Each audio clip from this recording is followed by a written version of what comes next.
Tip Today, in association with Slattery's of Pecan, your main Peugeot dealer for over 50 years in the Premier County. Slattery'sGarage.ie.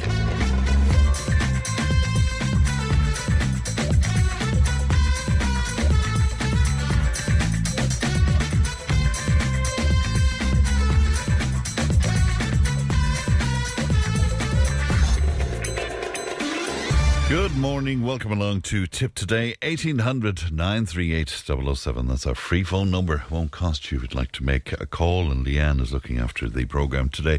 Coming up on the show, a Tip Today listener has a novel idea to address antisocial behaviour.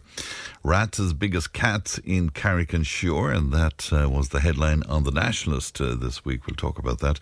A meeting for Templre residents on water quality. Black box warnings removed from HRT in the United States. The deadline for the property tax returns has passed, but what now for people who didn't engage? We'll be hearing from our orthopaedic surgeon, Dr. Stuart Edwards. So if you have a query for him, particularly about hips, knees, ankles, feet, that kind of thing. If you want to log that with us as soon as you can, I'll put it to Stuart when we are chatting to him a little later on. So that's 083 311 3311. Ryanair officially goes paperless. Is working from home killing some industries? Now this was part of an address by Dennis O'Brien, so we'll be teasing that out as well. And today is World Kindness Day, so be nice to yourself and each other and all of that. Now, speaking of being nice, we have a lovely prize for you in association with our good friends at Cllr Davy Dunne, and we're highlighting the opening of their brand new store in the heart of Clonmel. It's the ultimate destination, I'm told, for Christmas particularly, but they have exclusive ranges of ladies' fashion, jewellery, gifts, homeware, and of course the Christmas shop itself. By way of celebration of the new superstore, we have a €50 Carrick Dunne gift card to give away every single day this week. I'll give you a cue to call on that a little later on in the programme, so listen out, as they say. Let's have a look at the front pages of some of your newspapers today. The Irish Times leading with the story that the government's long-awaited housing plan will be unveiled today against a backdrop of a fall in new housing commencements, and opposition predictions that the new strategy will not be radical enough to tackle the crisis. Also on the Times today, the moderator of the Presbyterian Church in Ireland has resigned over a failure to deal adequately with child protection issues.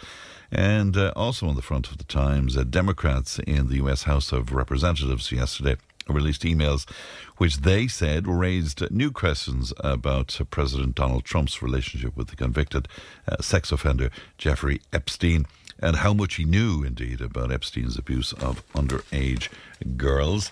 The Irish Daily Mail, the lead story on the Mail, Dublin tattoo artist Ruth Lawrence has been found guilty of the murder of two men whose bodies were found on a lake island in County Meath in 2014.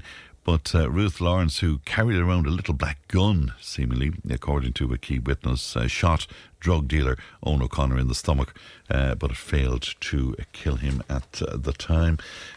Irish Independent, lead story there, it's housing right across the newspapers today. The government is to ditch its annual housing targets in an admission that a slowdown in construction means current projections on building homes will not be met. And lovely happy picture on the front of the Indo today marking World Kindness Day. Finally, let's have a look at the Irish Examiner, and it's dominated by a photograph of our brand new president, Catherine Connolly. Herself and her husband Brian greeted by local children on a visit to the Family Resource Centre in Trim in County Meath yesterday. The lead story, however, on the Examiner, a man has been jailed for 9 years for rape of two girls he met on Snapchat. Also on the Examiner, the media regulator is to probe Elon Musk's owned X for breaking the law, and it may be liable for fines stretching into hundreds of millions of euro. And finally, on the Examiner, the government is set to launch a statutory inquiry into scoliosis and spina bifida care at Children's Health Ireland. So let's look at what's making headlines. Do you want to make comment on any of that? And if you do, 083 311 3311. Now, earlier on this week, We discussed e-scooters and the potential dangers that they can pose, often linked indeed to antisocial behaviour as well. However, one of our listeners has come up with a solution, he feels, to tackle the issues. And joining me now is Philip. Philip, good morning to you. Good morning, Fran. How are you doing? I'm very well indeed, Philip. You have some ideas around tackling antisocial behaviour and the like, Philip? Well, excuse me, but the way with it, I've been in IFA for years and I've been on committees and trying to solve different things, and I probably go that way. So what I would suggest to the people on the blue way now, we say take different parts of that are the people use and have these people come together and have a meeting. And include a member of the local corporation or committee or the county council, and just to have a connection with them, and elect a committee.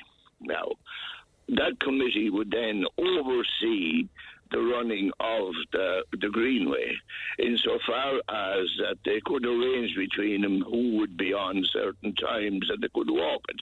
And they would also be given an armband that would prove to people that they were in charge, that they were the people elected by the committee to have a look at it, and that their opinion couldn't be contradicted, and that they had the power to do that.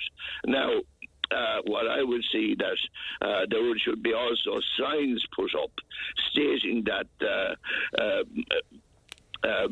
miles per hour or the kilometres per hour would be around about 10 kilometres per hour. For cyclists, yeah. Well, and e-scooters, I guess. Yeah. Machines. Yeah. Well, I'm sure that would include cyclists as well, but particularly for electric batteries and for people that have a little scooter that is petrol-driven and a horse, that you couldn't exceed that on it. We say with a chariot or whatever you were going with.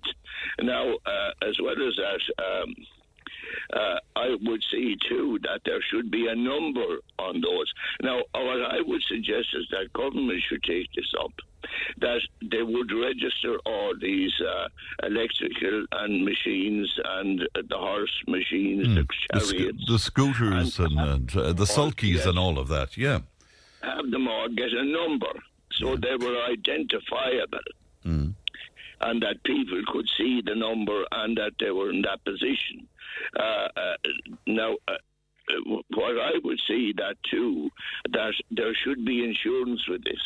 Do you think so? The problem we have all the time is, at the present time, that if people are knocked down by whatever, that the people go away without insurance. So that I would think that the government, if they took 50 quid off all these people as they registered this group together, all this that would be using the roads or the greenways, and have them with a number and insurance. And if they took 50 quid a year off them in that line, that they would be, people would be secured. You know, it has to be that way. Now, there's a whole lot of things that are happening that we as law-abiding citizens are obliged to keep. We are supposed to, when we're on our car, we have indicators, lights, insurance, tax, everything to be paid all along the line. And then there are people out there, particularly the royalty, that are on, we say, on chariots with no lights, no indicators, no seat belts, no reflective jackets, no crash helmets, and essentially no insurance. Now, all that should be addressed, because you have people nowadays going out on these walkways, even along roadways in different places, and they're walking on them because you're at the age of... well, I suppose people now, they sit down at computers and they need exercise for their life and their health. And these places are very valuable and they're nice and people enjoy them. And why not? It's our country, which is the most beautiful in the world, and we should enjoy it. There's no but problem you there. made a But very they must you made be safe on it. you made a very interesting point. Well, you made several interesting points, but one that struck me, and you said that we introduce these beautiful walkways and facilities, and then we kind of walk away. We don't police them. We don't look after them. County councils are great for that. They put up a sign and then they walk away. Yeah, as a farmer now, that is great. Yeah, they come along and they put, and up on the cameras in different places, you'll see it. They have a walkway along in it. But there's just, that is it. They walk away from it after that. Now, with farmers now, Yes. we have no objection to people walking across our mountains and our upland areas like that. But there are sheep there. And there are suckler cows there. Now, these people are not told that they shouldn't bring dogs on these areas now. Let everybody know from here now. There's no dogs whatsoever allowed on those walkways across there. Because number one, where there are sheep, they can attack sheep and all that, and the farmer then is at a loss. And then you have the farmer's back up. And if he comes out and shoots your dog, don't complain. Point about it is he's protecting his sheep and his property. As well as that, you have nowadays too a change in agriculture where a lot of cattle now at the present time, the money isn't in the business, and a lot of people now have part-time work, and they then with their suckler cows and things like that, they don't live with their suckler cows. The suckler cows don't have the same association with the human as they used to have when we lived with them. As the dairyman has, he handles them every day. They might see them every week or whatever. And as a result, they're partially wild.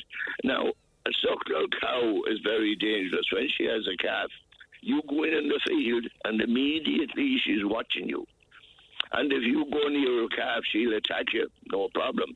So then again, the farmer is again in a situation where he could be faced with an insurance claim for injuries inflicted by his suckler cow. And Philip, can I take you back to your initial point, which was that if you take the blue ways, your idea is kind of to police it from a community point of view in some sort of way. I could see. I could see lots of difficulties around that, though. Is that veering towards vigilante stuff, though, which might mean people taking the law into their own hands? You can call it whatever you like. It's not so much taking it onto their own hands, because there is a committee there that would be elected by the people that use it. Okay. And that they then would take on the job of just, walking on at certain times of the day, just to ensure that it's safe for people, not alone for fellas on Sunday. But Philip, would it be safe? Would it be safe for them to confront people? Because we've heard some horror stories, indeed. Well, you know, you see, that is the trouble. That's why they have to have that armband on their hand, to show that they are authorised by the committee to police it. Yeah. Do you think there'd be a political appetite to promote that in some way and to allow that to go ahead? That's the trouble with the political appetite. I often wonder, what crime did we as ordinary taxpayers commit that we have to pay our, what would you call it, court charity money for the maintenance and upkeep of our royalty? Fine, healthy young people who are quite capable of making a living on their own. I don't know. You see, there's a lot of questions out there that have to be answered. Why we are loaded by this? So, are you questioning why working people are picking up the tab for people who are committing these antisocial behaviour activity? Yeah. And so you're wondering about that because we'll be paying the price. Is that it? Yeah. And why should we we pay the price. We're paying enough as it is, and we're law-abiding people. Why shouldn't everybody be law-abiding? But what I see about it is that there are people there that are getting away with it. And when you look at them, they're going around in SUVs and everything else and are quite capable of earning a living on their own. And government are very adamant that with this global warming coming up, we need to plant 5 million acres of trees. So it isn't that we've short of work for people, for public work. Yeah. Yes. People could be and I know that looks to work camp, but we had work camps during the war for the men on the bogs. And that is nothing. They went out and we saved. It was the only thing we had to burn at that time in the bogs. And young men went out and they worked at the bogs saving the turf because it was the only source of energy at the time. Yeah. So you'd go along with that notion then that, if you're able-bodied, if you haven't some sort of a disability or something, you think everybody should be contributing to society in some sort of a way. Is that what you're saying, Philip? Of course, sure, why not? And we all contribute to society. What's so special about some people that they are classed as invalids and they're not? Or is that the way to put it? I don't know. All right, well, let's put it out to our listeners, Philip, and let's see how they feel about those proposals. But good to talk to you today, and thanks very much indeed for your time. Brian was on, and he says, how could you enforce those ideas? You could not ascertain the speed the vehicles are doing with calibrated equipment, so therefore you can't find people, and the person's trying to enforce this face being assaulted, and it just won't work in my opinion, says Brian. The only thing I'd say to you, Brian, is, and I mean, I take your point, and in fact I made some of your points too, Philip, when I was talking, but maybe we need to have the conversation. Maybe we need to tease out these things. Somebody else saying to me that antisocial behaviour comes from no parental control. It always has. There's no respect for the Gardaí, never mind any other authority. Prosecute the offenders and make the parents liable for any fines imposed. Don't mind your committees. These gougers would assault any civilian that approached them, says one of our listeners. 083 311 3311. Tip FM's Tip Today. With Slattery's Garage, Puck On. Main Peugeot dealers in the Premier County. And now stocking the full range of the luxury French car brand DS Automobiles. Book your test drive today with Slattery's Garage, Puck On. See slatterysgarage.ie. Tip FM's Tip Today. With Slattery's Garage, Puck On. It's time to change. Test drive the award-winning range of Peugeot hybrids and fully electric vehicles at Slattery's Garage today. See slatterysgarage.ie. I was telling you at the top of the programme that today is World Kindness Day. Well, Bill is in Templre, and he's not feeling all that kindly today. He says, World Kindness, my foot, Fran. I'm leaving my manners behind me today. Nothing worse than a bunch of hypocrites pretending to be nice for the day that's in it, says Bill. I love it. Somebody else says, I agree with Philip about the e-scooters. They should be taxed and insured like every other motorist. It's a disgrace. And they're a danger to people on the footpaths as well. Well, that's for sure, and that's what we've been hearing on the programme. Now, rats as big as cats are being reported in a residential neighbourhood in Carrick and Suir, and the problem is being exacerbated by derelict houses in the area. And joining me now to tell us more is local Sinn Féin councillor Davy Dunne. Davy, good morning to you. Good morning, Fran. Good morning to listeners. Good Fran, before I start, can I just congratulate Catherine Connolly on her inauguration on Monday. It was a privilege and an honour to canvass for Catherine, and it was just an amazing campaign. It was one of the nicest campaigns I was ever involved. The positivity of the whole campaign was just unreal, and I think the game changer comment, the last time I was on about you were asking me about the game changer comment, and I think it was spot on. It was a game changer. We rode in behind Catherine. I think she was at 15% in the polls, and all our members gave 100% to get Catherine elected. So I think it's just nice to make that. And at the time, your party leader, Mary Lou MacDonald, she got an awful lot of flack for that comment that it was a game changer, because we all thought she was going to come up with a Sinn Féin candidate. But as it turned out, it's been a game changer, hasn't it? Yeah, it's been a game changer, because it showed the left can work together, is what I was saying to you at the time, that it can the left that can unite together and work together for change, for the better, for everybody. And hopefully this can be the catalyst to do that again going forward for the next general election. So that's what it was always about for me. It was about positive change and giving people hope in a time of not much hope. Yeah, I wouldn't be all that optimistic about keeping the left coalition together, though. I mean, did you hear the interview with Holly Cairns on the Late Late Show, having a little dig at Sinn Féin as well? You know, do you think... Yeah. Do you think that could hold together, Davy? I'll give you an example. Of if Ruth Coppinger has a bill going through it all at the moment, and I think it's up on the 16th of December about fox hunt, banning fox hunt. I would fundamentally disagree with that. I don't agree with every part of fox hunting, and I have my issues with. But overall, I support rural pursuits, and I fought within our party against people with different opinions from me. And so, within a party, you're allowed to have difference. So other parties that agree on the fundamentals. And that's what we need to agree on, is the fundamentals of housing, of the right to water, the right to housing, you know what I mean, a proper standard of living for people, workers' rights, childcare, all those important issues that are not being dealt with by this government. That's what we need to work together on the left. And look, Fine Gael and Fianna Fáil don't agree on every issue, and you can see they're kind of nearly tearing the parties over the presidential election. Yeah, it's interesting. But would it not have been better? Sorry, we're going way off track from the rats. But wouldn't it have been better for you all to get together and support somebody in the by-election in Galway? Whereas, I think my understanding is Sinn Féin is going to run their own candidate there, Davy. Would that not have been a test of that coalition of the left?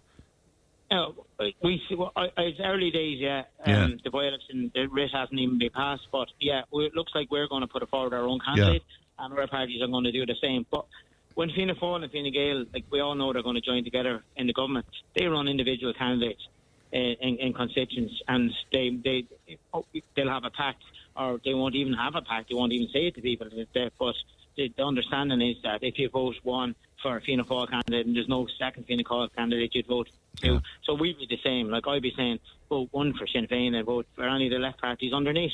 Transfer left, vote left, transfer left. And a final word on it. I mean, largely, in fairness, her inauguration was received very well, but some commentators saying that her own speech was very political for a president. How would you react to that critique, Davy? I'd be delighted.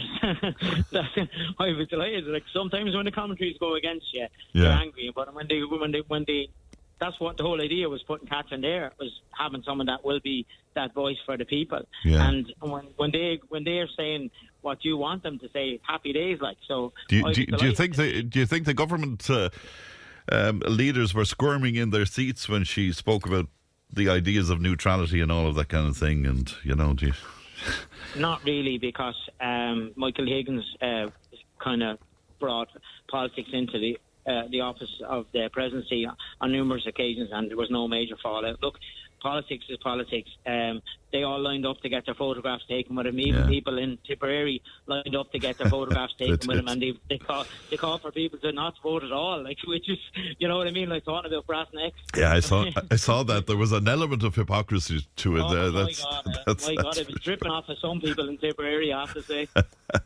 That made a great headline on the Nationalist during the week. Rats as big as cats in derelict houses in Carrick and Suir, Davy. But is there truth to it?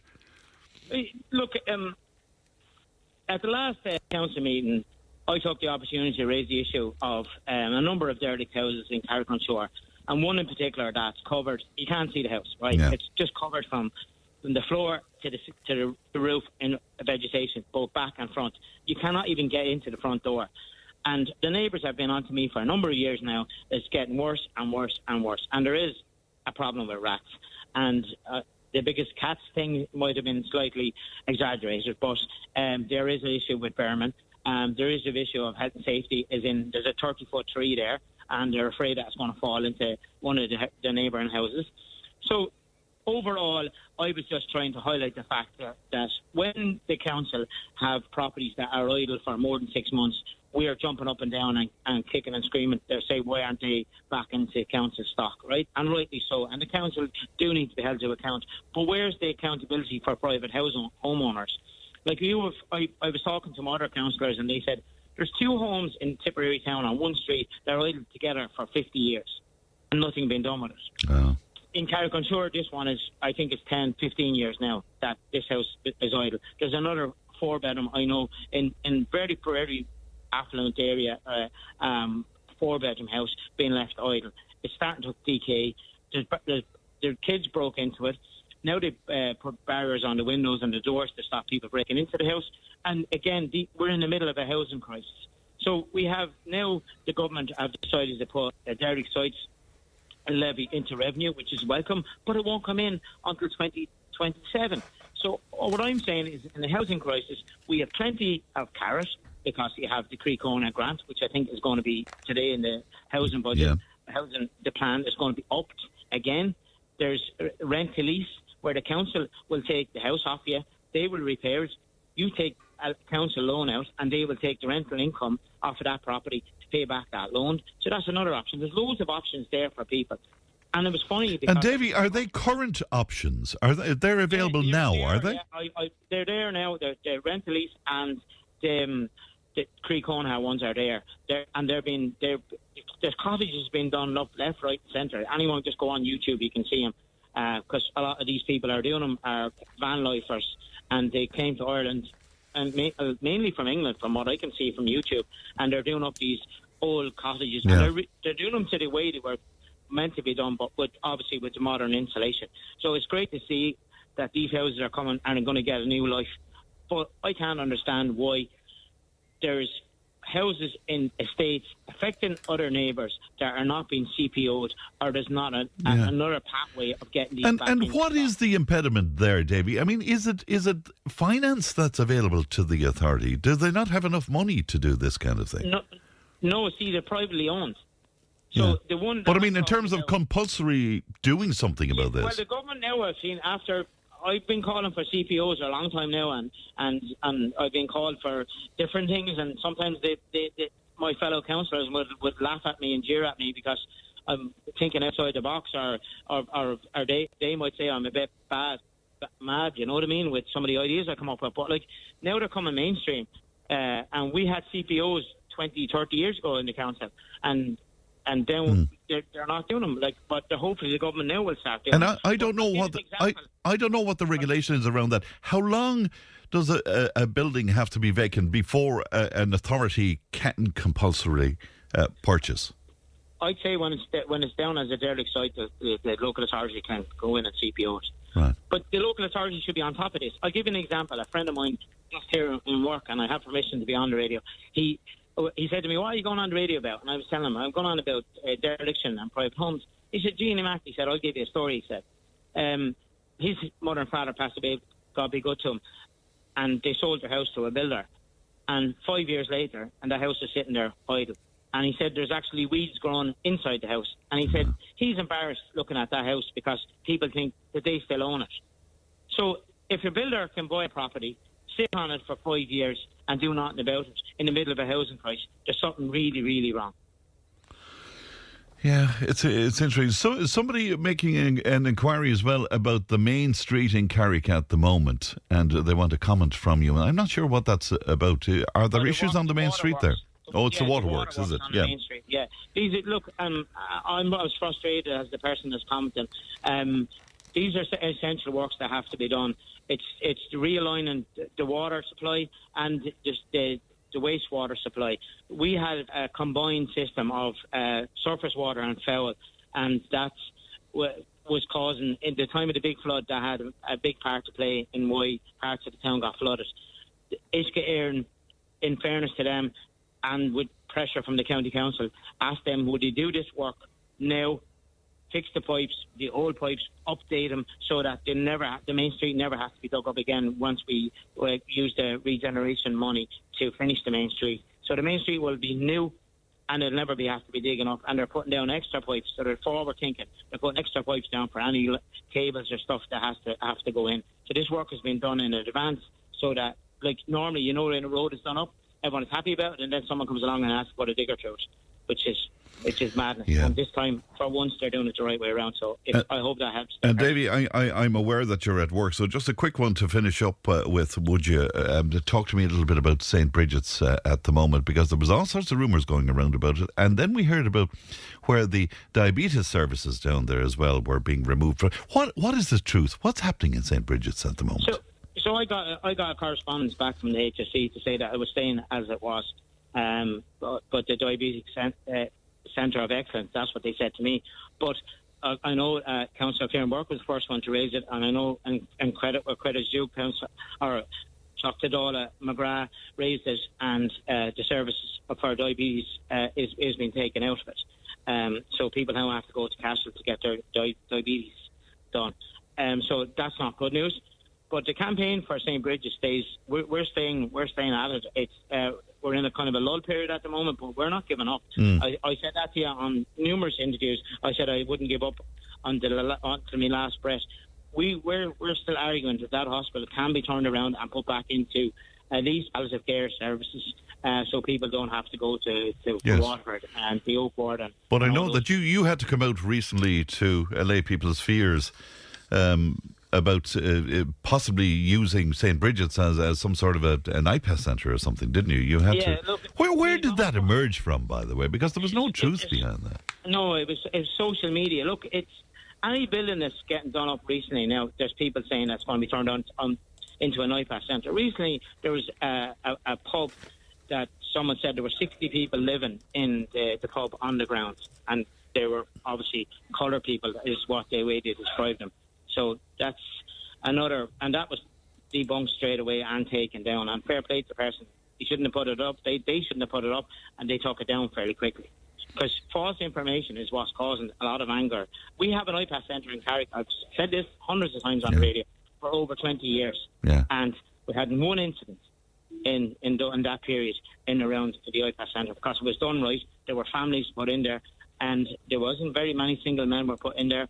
And also, the integration process was very, very good. A lot of those kids now are playing sport and doing all that sorts of activities. You know what I mean? A lot of them stayed in Carrick, went on, got jobs, started working, and bought and got housing, same as everybody else. So it's sorry, there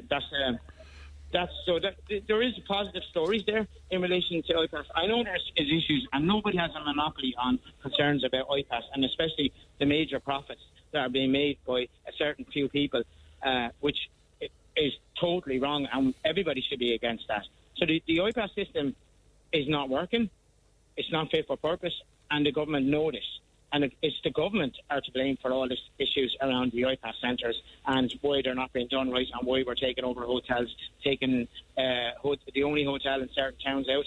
You know, these are all mistakes from the government and not from the opposition. And I know we get a lot of blame for it, but we're not in power.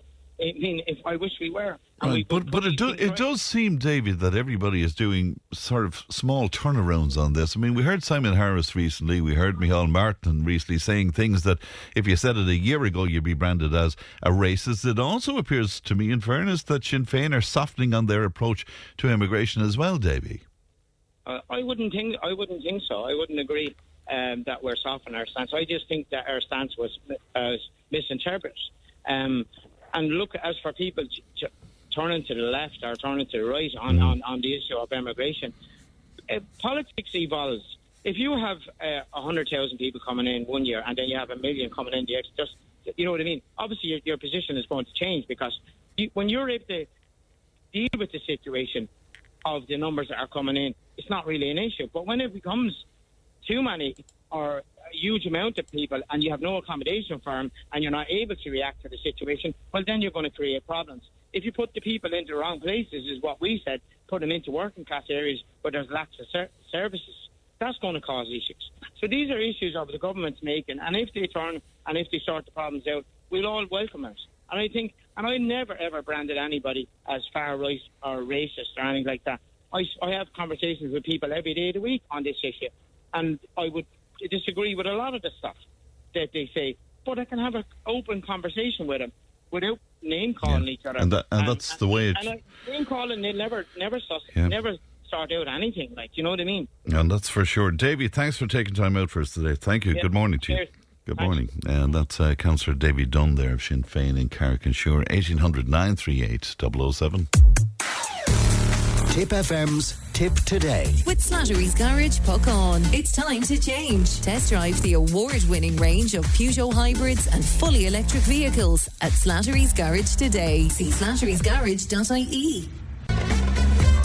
If it matters to you, it matters to us. Call Tip Today on 1-800-938-007. Now, a meeting is taking place for the people in the Templre area to make them more aware of the work being undertaken to improve water quality in the region. Now, the meeting is being led by the local authority Waters Programme, and Fran Igoe is South East Regional Coordinator with the group and joins me now. Fran, good morning to you.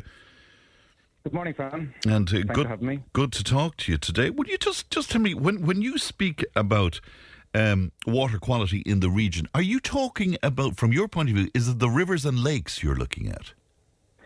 Yes, and this meeting is specifically focusing on the water and tip area in the Thurles Municipal District area. So we'll be looking at the Upper River Suir, the Lower River Shannon, so basically tributaries of the Nina River, and then the Upper River Nore, so tributaries there. But the main focus will be the Upper Suir all the way to Templre. So from Templre all the way down to Thurles, and then from Drum in the west towards Temple Toohey in the east. That's what that meeting specifically is focusing on. And it's one of a number of meetings we're holding across the country. We're a national body. We're based in Tipperary, we're based in Clonmel, but we look at water quality and work with all the agencies and the local authorities and the sectors. So we're doing a lot of work, for example, the farming community and others, urban communities as well, to try and protect and restore water quality. I beg your pardon, Fran. My understanding is that there's 3 cycles to the work that you're undertaking, and I think you've completed cycle 2 at the moment. What have you achieved? It's a good question. I suppose we're holding the line. I guess the new EPA report that has come out has shown that there has been some improvements in some areas and some disimprovements in other areas. So the report, we're digesting the report, and we're going to bring it down to the more local level. So that's what I suppose explain what we're doing in the local area. We'll have scientists on the day to explain the detail of that question you've just asked there, and then what we can do to try and keep things moving. Right, because I was reading the Rivers Trust's State of Our Rivers report, and that's rather damning indeed, Fran. I mean, nearly half of all rivers in Ireland are below good ecological health standards. Would you go along with the result of that report, for example? The recent EPA report, it's quite clear. It's evidence-based, so it's we are where we are in terms of the water quality right across the board from our rivers and streams and also coasts. And what people don't always understand is that nitrates may not be a problem. We can't see the issues in a river, but once it reaches the sea, nitrate is a limiting factor at sea for algal growth, for example, and that then becomes a problem there. So in the river, it's phosphorus and sediment. So when you see algae in a river, it's usually phosphorus and sediment and maybe organic carbon that's driving the weeds in the river.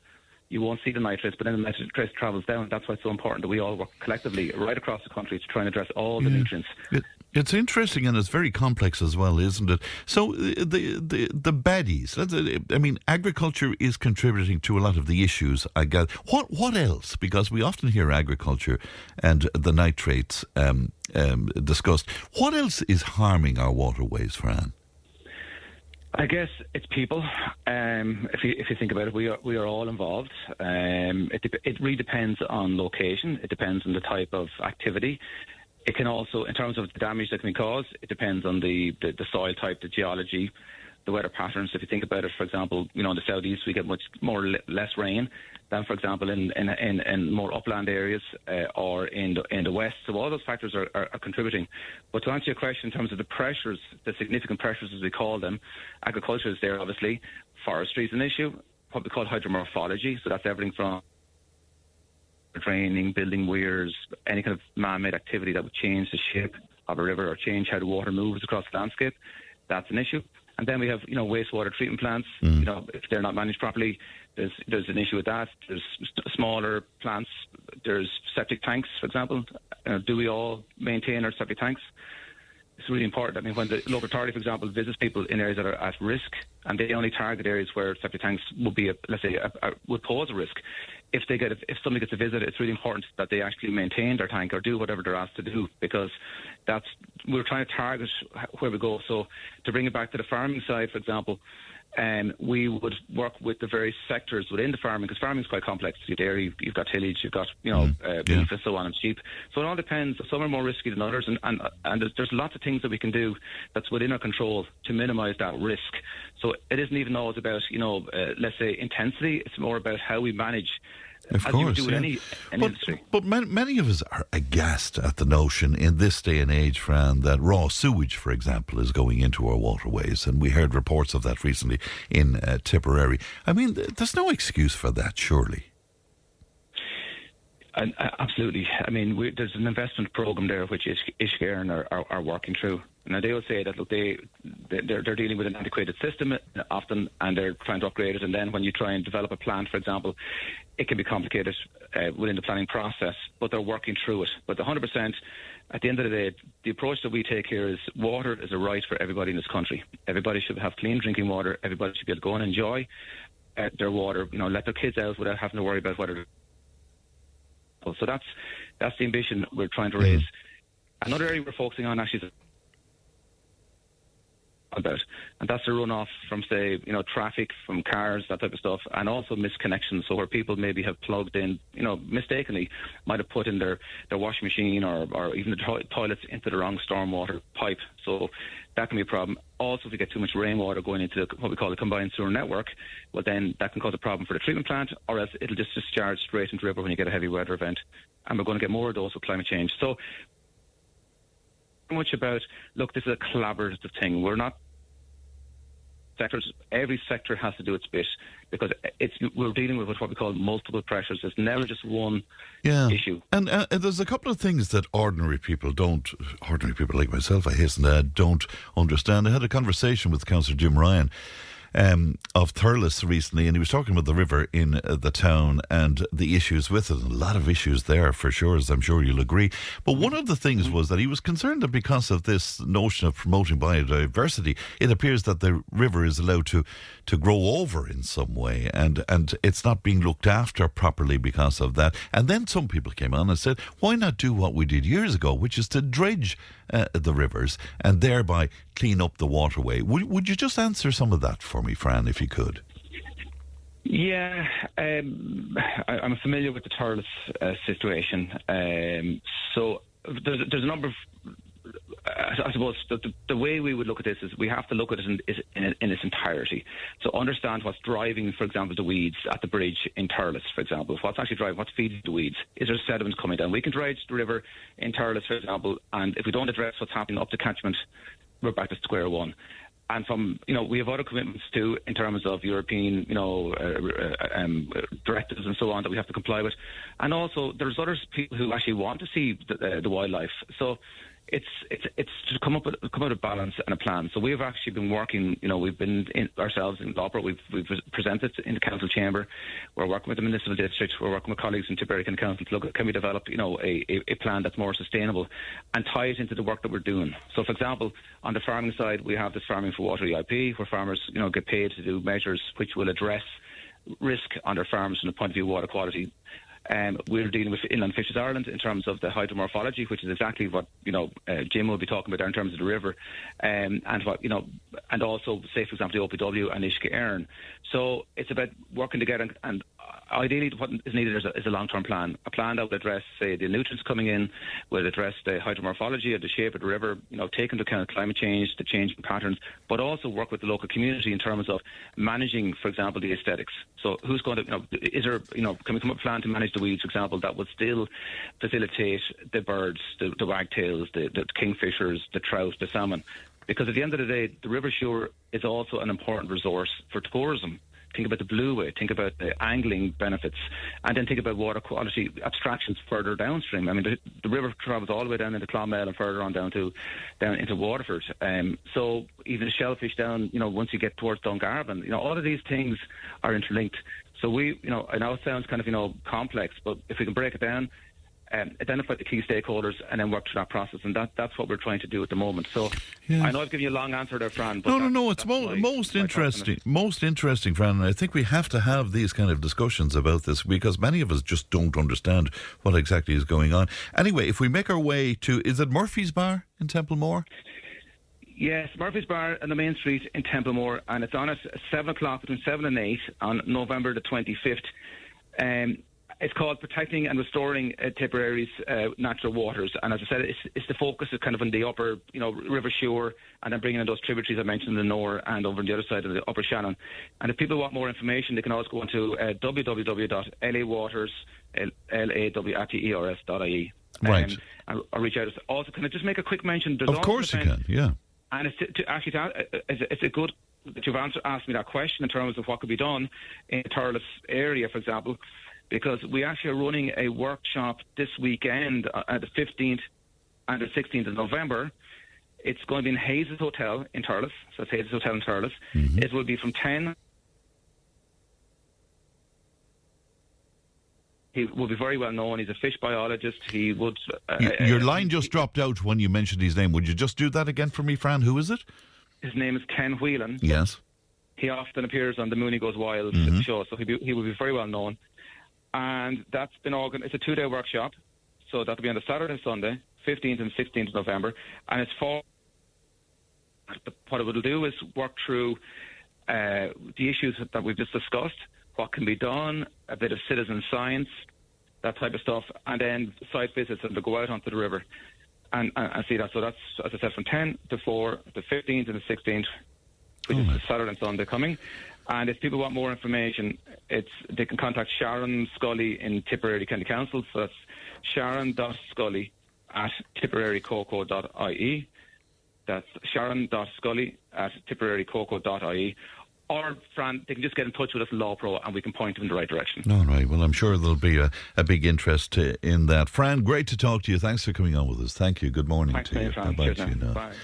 Listeners saying in 2025, why in God's name is water free? God, there's a big statement now that will get everybody annoyed. Anyway, the listener goes on to say, charge people appropriately for water. In effect, private well owners like me are paying for the majority of free-wheelers. And will you ask why almost 4.5 million people in Ireland have free water charges and make the quality better? News and information's coming up. Tip FM's Tip Today. With Slattery's Garage, Puckon. Main Peugeot dealers in the Premier County. And now stocking the full range of the luxury French car brand DS Automobiles. Book your test drive today with Slattery's Garage, Puckon. See slatterysgarage.ie. Tip FM's Tip Today. With Slattery's Garage, Puckon. Over half a century driving the people of Tipperary and surrounding areas with quality, reliable and economical vehicles, new and used. Call the sales team today to discuss your next car or van on 067 24 111. Thanks, Pat. Welcome back to the second hour of Tip Today. Now, just before we headed to news there, one of our listeners advocating that we would pay for our water supply. Now, the person in question, of course, already doing so because they have a private supply. But a listener on to say, tell that person since 1997 and to date, we're paying for our water through our central taxation, most specifically through the road tax. Joe was on to us following my conversation there with Fran Igoe. And Joe says, last summer I travelled from Thurles to Holy Cross by kayak on the River Suir. It's extremely overgrown. We had to climb over trees multiple times to make it to Holy Cross. I did the same trip a few years ago and it was a lot more free-flowing, says Joe to us.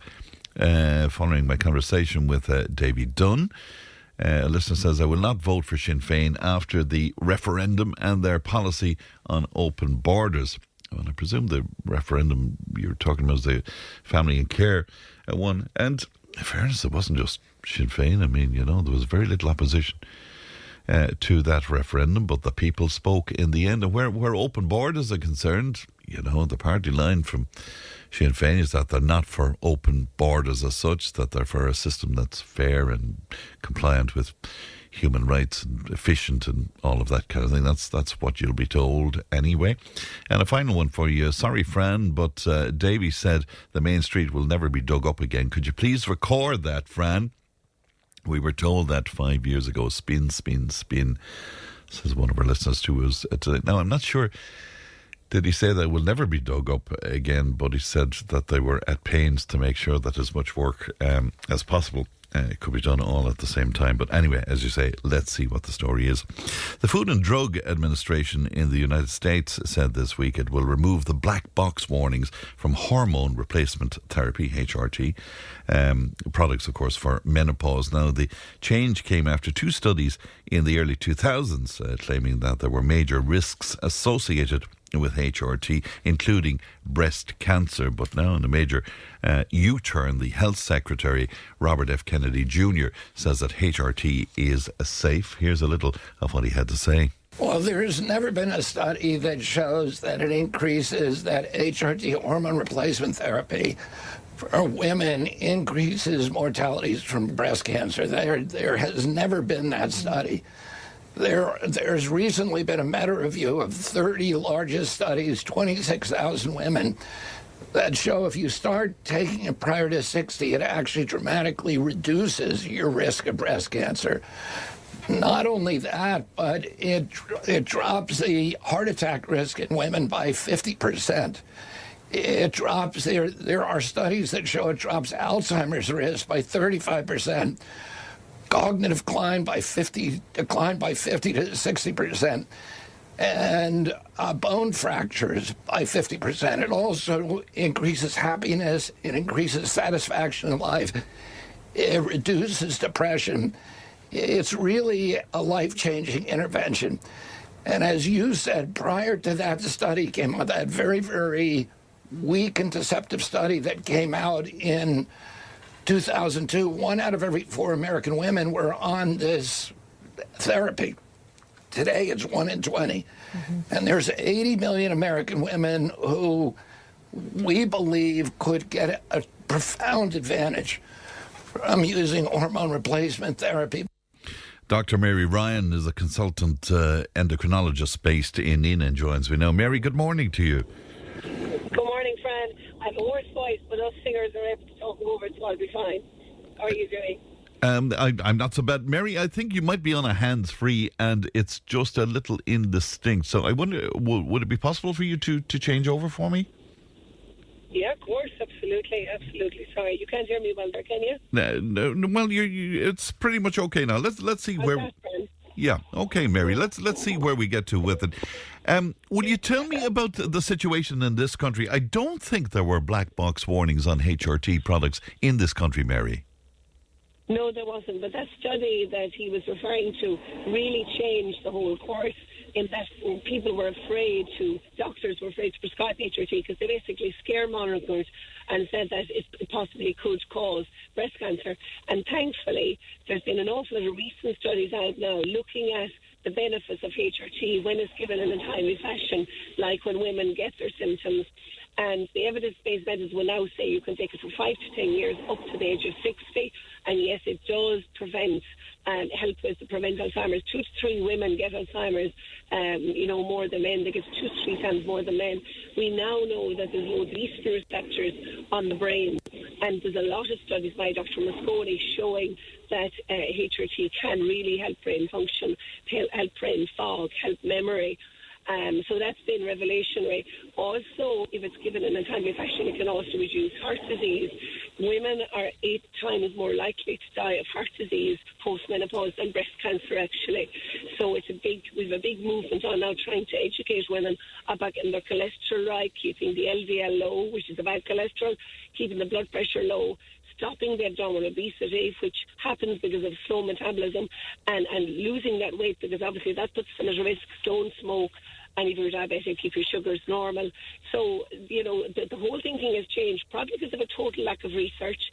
And it's wonderful. I'm delighted to come out to do that because it'll mean that we can now provide HRT to these women, which we were doing in the last 2 to 3 years. But the other thing it'll propel forward more research studies, because at the moment evidence-based medicine says we can give it up to 60, and that after that it probably increases heart disease. And if we are giving it after 60, we really have got to watch those patients carefully and do a CT calcium score. And I suppose, when we do need to see studies in women after 60, because I believe when those studies are done that we will see more positive results for heart and for brain. But we need that evidence-based medicine to be able to help us doctors, because a lot of people are coming out on social media and saying, no, you can take your 100, but we doctors have to be comfortable with prescribing, because at the end of the day it's our responsibility to keep patients safe and healthy. So at the moment what we're doing is giving it to patients who can take it. There'll be few of your listeners there with a family history of breast cancer where their sister or mother, first degree relative, had breast cancer driven by estrogen and they can't have it. Now, if they do their BRCA gene and the BRCA gene tells them that they actually don't have the gene that causes breast cancer, then they can get HRT and they'll be monitored closely. But if the BRCA gene is positive and we know that they're at risk, then obviously we can't give it. And for those women, we do need to look at other alternatives. And one woman, messaged me and she said that I'm really alarmed because I see of all the benefits it does for brain and heart and whatever. And what do we women do that can't have it? And I said, well, there's two things. One is you keep cholesterol, blood pressure, the abdominal weight off, you don't smoke. So if you have all those things right, they're not going to plaque in your arteries or minimal plaque, and therefore you'll have a real healthy brain. Because how does the oxygenated blood get to the brain? Only by through the two main arteries in the neck. That's number one. Number two, we are studying how we can help those women. There's a tablet called Veoza which helps with the flushes. It's not HRT. And we will, have something for those women, hopefully that we can give like natural phytoestrogens, and we'll have to do more research into that to make sure that it doesn't, like some of the mushroom supplements, for example, don't hit the estrogen receptor. So they would be safe to give. But we need to do more research for those women. But there's a lot more research to be done, Fran. I mean, it's wonderful that was brought out. And why, Mary, is there not an appetite to gather this research? That seems to me, from listening to you there, is really, really necessary. Oh, because women were left on the back heat for years. I mean, periods. It's only now people know what an normal period is from all the work I've done on it. Yeah. But your women only 10, 15 years ago thought that 7, 8, 9, 10-day periods, even 5-day periods were normal. They weren't. And those girls were losing loads of blood, oxygenated blood, being very tired, getting quite sick down the road as a result. Even perimenopause, menopause, women were hiding sanitary towels coming out under loaves of bread. Wow. Only up to 7 years ago. So this was an area that completely was not looked at. And I must say erectile dysfunction in men needs to be looked at as well. So let's be fair to everyone. So we do need to look at all of these, do more research. It was all, I think, very much put in the back heap. Oh, sure, look at, continue as is. But I think we're now way more looking at aging. These people are going to live for another 50 years. We want them healthy. How can we do it? So that's why I think there's been a movement, the MEVE movement, really looking at women, more of those women in women's health. I mean, when I got into endocrinology, it was all diabetes, thyroid. There was nothing about menopause, and sure, it's all about hormones. So why wasn't that? But the lovely thing is we're now asking the questions and we're demanding the answers. And I think when you do that, you're going to get the funding to do the research, and the universities are going to take it on.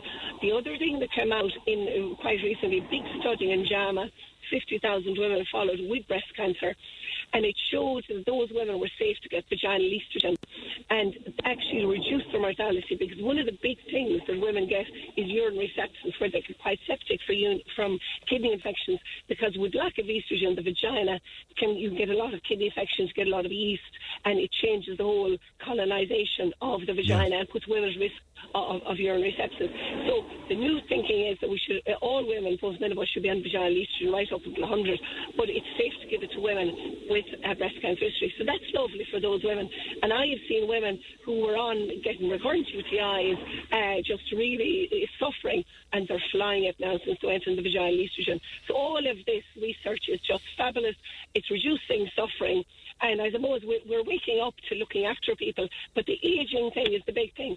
How can we prevent disease over the next 50 years from a patient point of view, an economic point of view, and a hospital point of view? If we can be more aggressive about keeping patients healthy and out of hospital, and they can live their next 50 years after 50 healthily, the whole society benefits.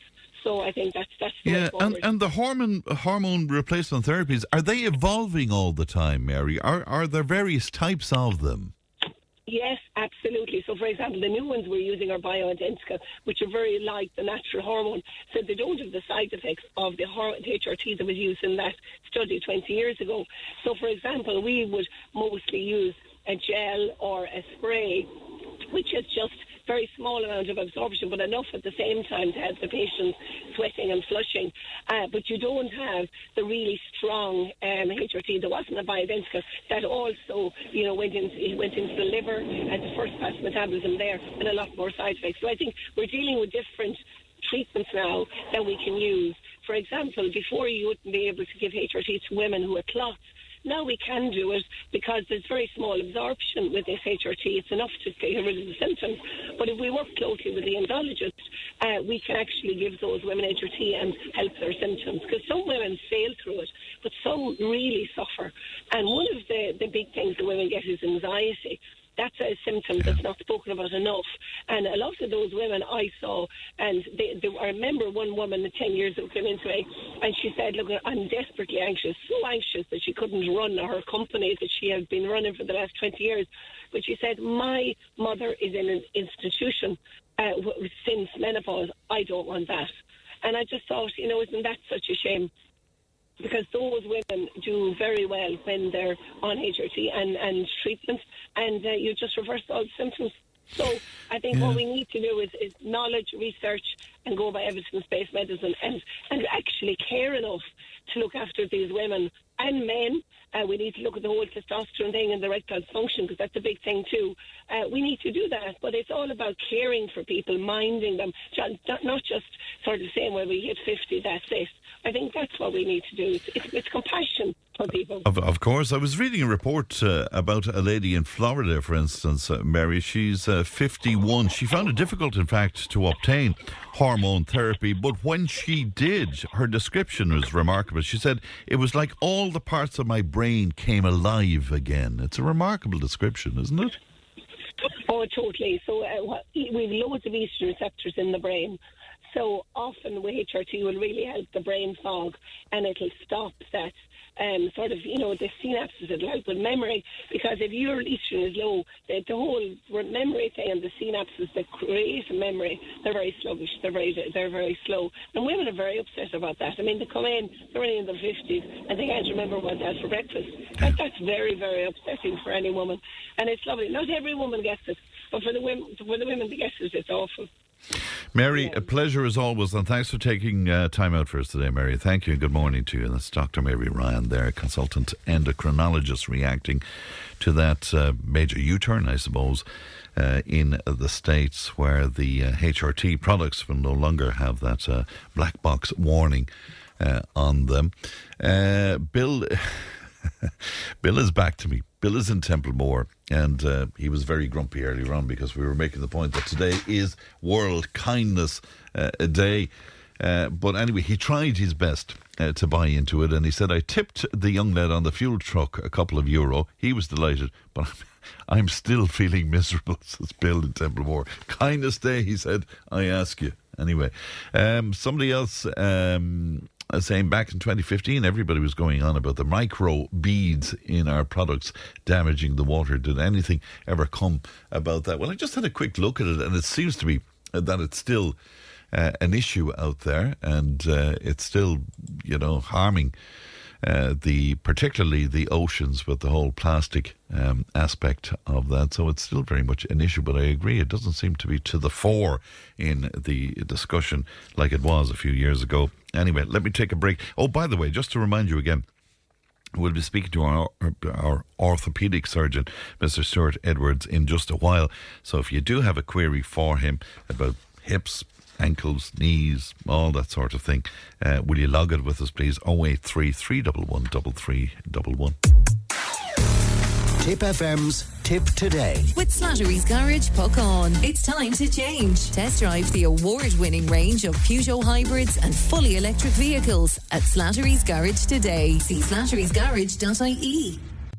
Tip FM's Tip Today. With Slattery's Garage, puck on. Main Peugeot dealers in the Premier County. And now stocking the full range of the luxury French car brand DS automobiles. Book your test drive today with Slattery's Garage, puck on. See slatterysgarage.ie. Yeah, another text in. When I lived in the United States, your children are your responsibility as a parent, and parents are held accountable by the authorities and might even be brought before the courts for their children's behaviour. We must hold parents accountable for their children under the legal age, and if your child is out on the streets after lights out, you need to go out and bring them home. As simple as that. Somebody else saying to me that the government needs to start compulsory purchasing long-term vacant houses and either put them on the open market or use them for social housing. No more excuses, it says. We're in a housing crisis. And speaking of housing and all of that, the new housing plan from the government, I'll be speaking tomorrow to Minister John Cummins about that, and we'll be teasing out the detail of it. And in fact, if there's any questions you'd like me to put to the Minister, again, you might log those with us, 083 311 3311. Now, the deadline for local property tax LPT returns has passed. Property owners were required to file updated valuations for their homes to ensure that they're in the correct tax bracket in the coming years. Now, the deadline for submissions was originally set for last Friday. However, Revenue extended the deadline to last evening. Louise Whelan from Revenue joins me now. Louise, good morning to you. Good morning. How are you? And thanks very much for having me. You're very welcome indeed. You must have been run off your feet over the last few weeks. We have. We've had a fantastic response to the campaign. To date, we've had over 1.6 million returns filed. So the response has been very good. But there are still some customers out there who still do need to file their return. Right. And what about those customers, and what position are they in now, Louise? Yeah, so there's a couple of different types of customers that this relates to. So currently we have over 100,000 pieces of correspondence on hand. So that would include any queries sent in via My Inquiries, postal queries, or paper returns.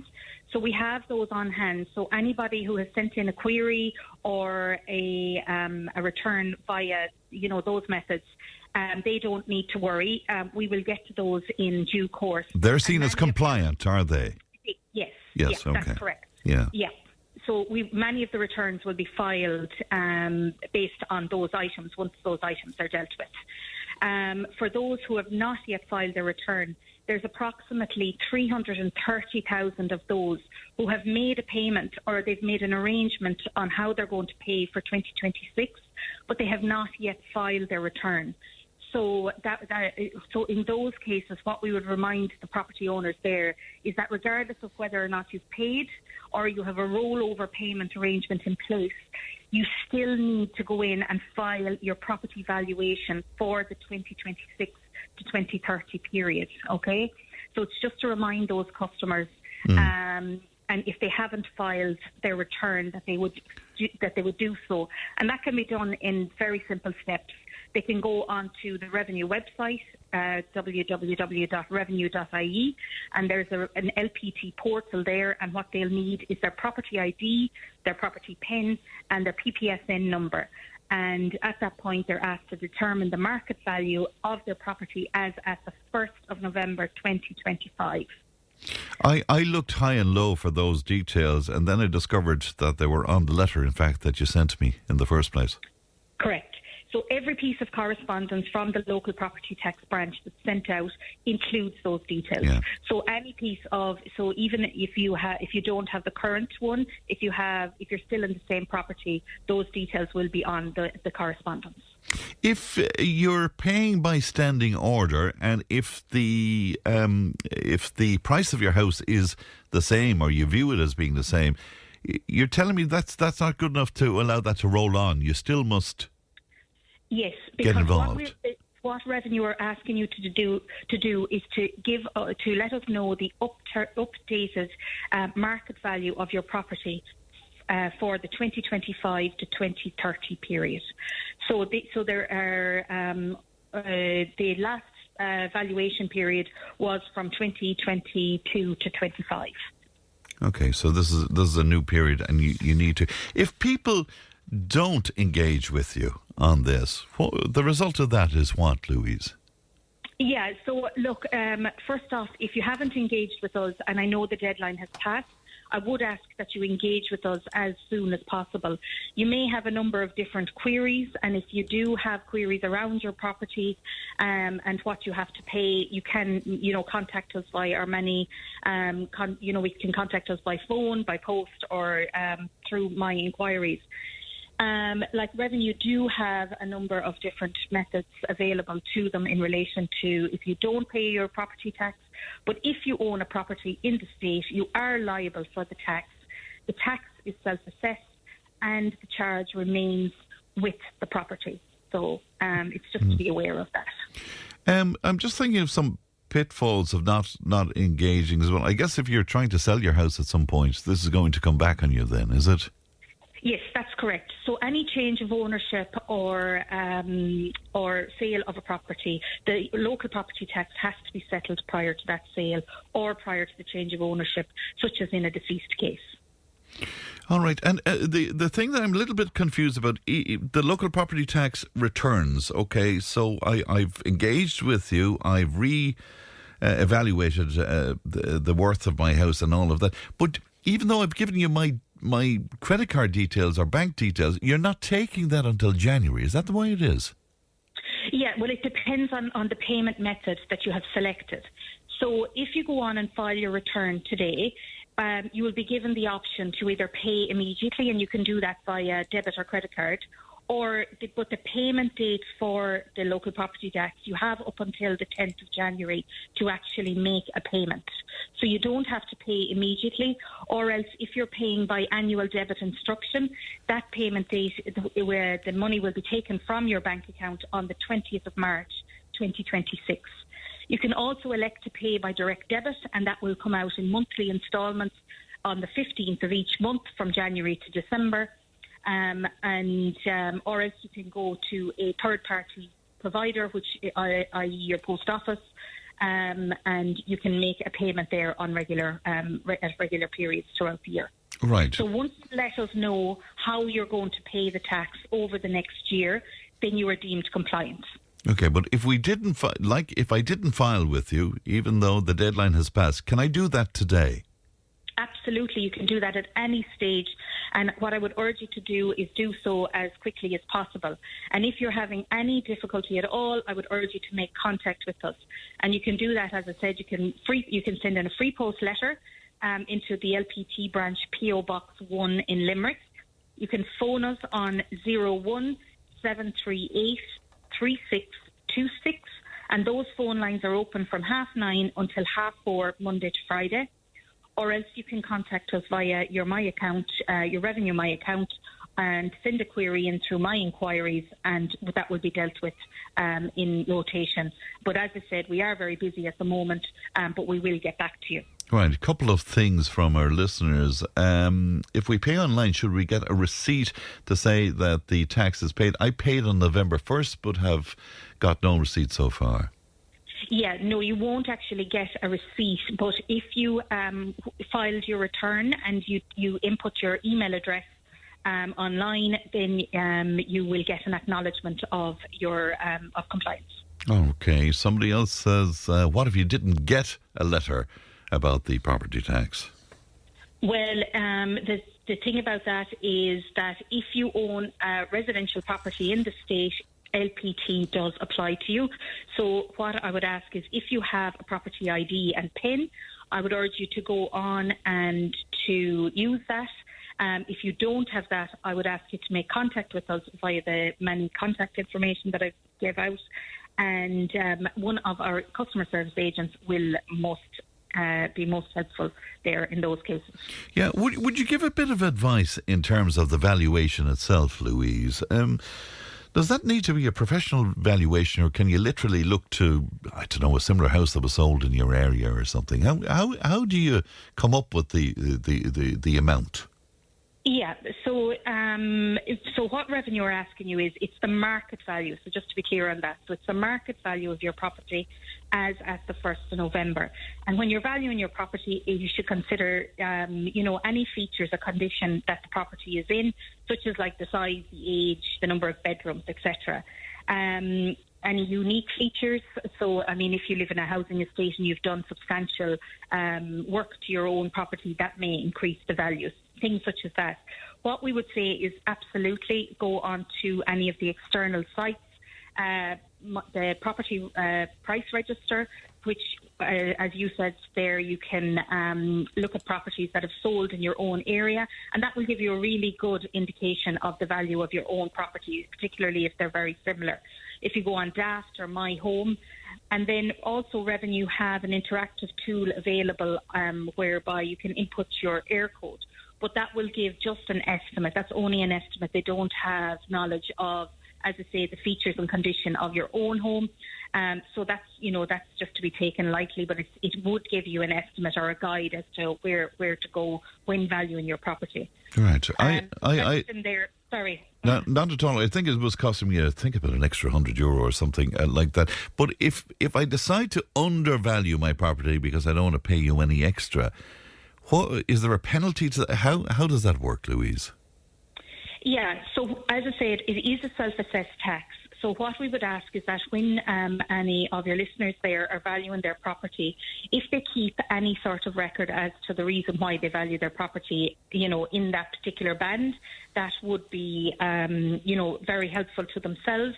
If it came back that Revenue did query the valuation of their property, as I said, it is self-assessed. It is up to the individuals to value their property. But if Revenue do come back to you and you have grossly undervalued your property, there may be consequences at that point.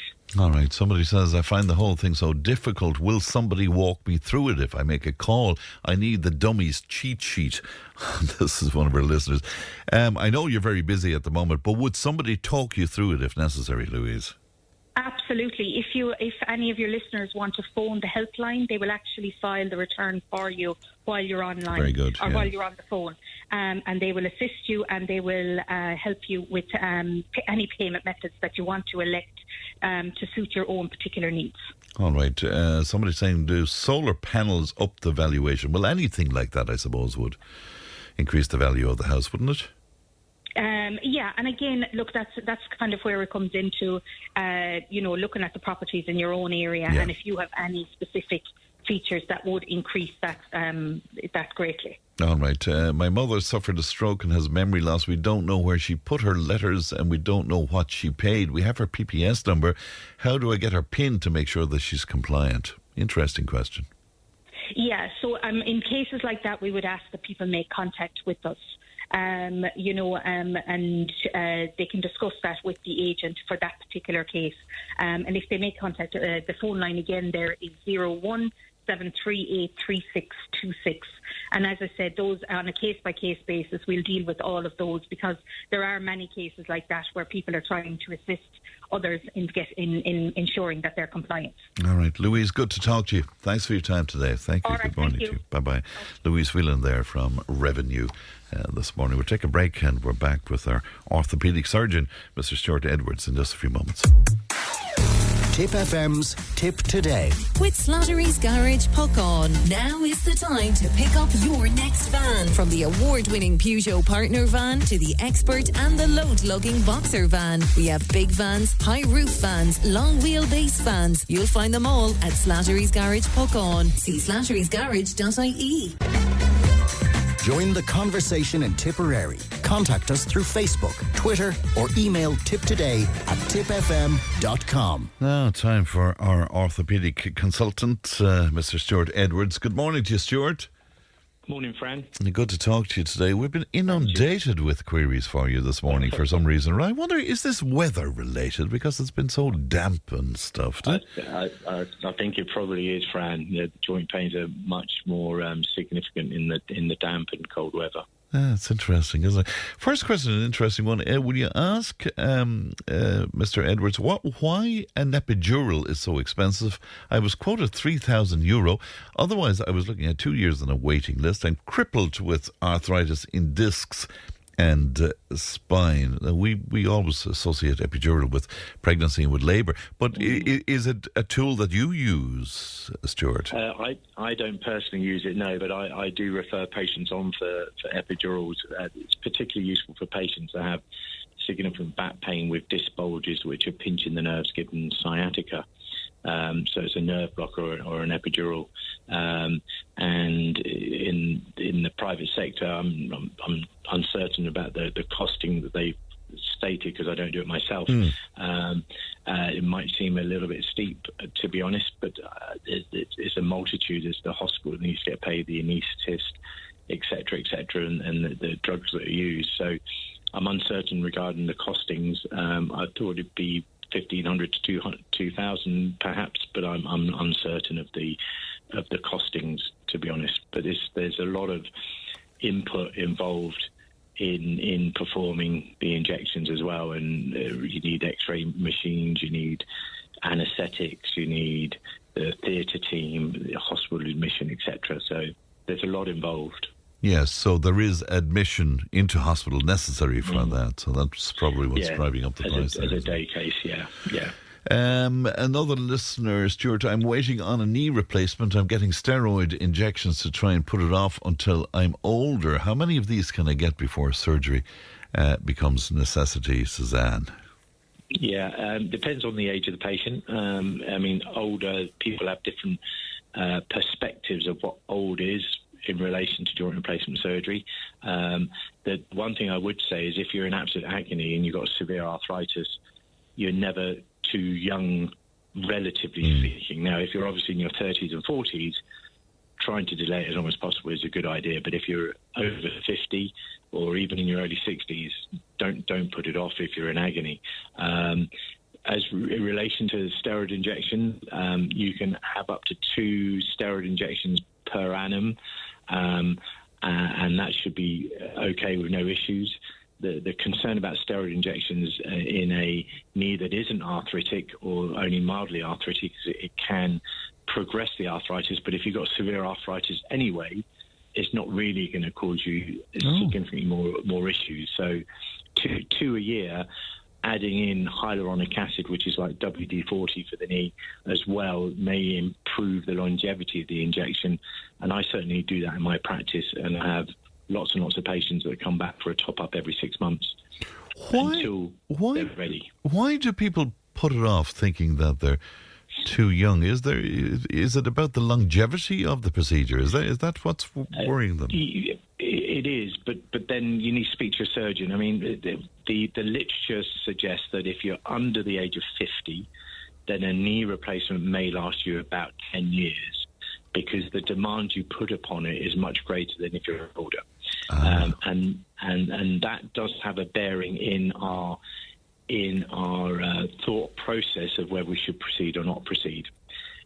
But then what it always boils down to, Fran, is if you're in absolute agony and you can't cope with life, and sometimes we have no choice. Sure. You know, I did a knee replacement on a 47-year-old this week because she's got severe arthritis and she's in agony. And as long as you explain to the patients that the longevity of the implant may only be 10 years or so, they have a choice. And we all have choices in life. And it's about getting rid of the pain you have now rather than deferring another 5 years and living in agony, you know? Yeah, I have all of the usual twinges of age and stuff, but that idea of people living in, as you describe it, agony, I mean, that is so debilitating and awful, isn't it? Absolutely. And it's very frustrating. And I see it quite a lot. And there are lots of reasons for it. A lot of farmers will struggle and have severe deformities to their limb and just keep on going. But they're quite stoical characters, you know, and they I'm in disbelief sometimes when I look at the X-ray and look at the deformity, and I can't believe they put it off for so many years. So, as I say to everybody, don't suffer in silence. You know, there's no harm in getting an opinion. You may not need surgery, but get an opinion, you know. Somebody else says, will you please ask Mr. Edwards what he thinks of PRP injections? I find steroid injections good, but I've been told to try PRP instead. What's PRP, Stuart? PRP is when you take the blood from a vein, you spin it in a machine, and the serum left has platelets in it and other growth factors and factors that help with inflammation, and they can be injected into joints and they can be injected into tendons. They're very effective with tendon infections. If you inject a steroid into a tendon, sometimes that tendon can rupture. If you inject the PRP, there's no risk of that, and it works very good for inflammation. It's like your own body's natural way of getting rid of inflammation. So PRP injections for tendonitis is very good. Right. In joints, it can help, but the literature is really a bit woolly as to whether it's much more effective than the local anaesthetic and the steroid injection. Interesting. That's not stem cell now, is it? That's a different... No. Okay. That's different. That's a completely different thing. Okay. Yeah. When I get up in the morning, says a listener, I have a pain in my lumbar area and my right buttock. I'm finding it difficult to walk. After 10 or 12 minutes of stretching, I'm fairly okay for the day. I'm over 80, says Martin. They're very likely to have some arthritis to the facet joints of the lower part of the lumbar spine, with maybe a little bit of impingement on the nerve that can refer into the bottom, into the buttock. An MRI scan will diagnose that, and sometimes just a simple injection into the lower lumbar spine, into the facet joints around the nerve, a bit like the epidural we spoke about earlier, can be very effective in helping the pain rather than proceeding with major surgery. All right. James was on to say, what is the treatment for neuropathy in the feet? My feet are burning all day and night. It's just awful, says James.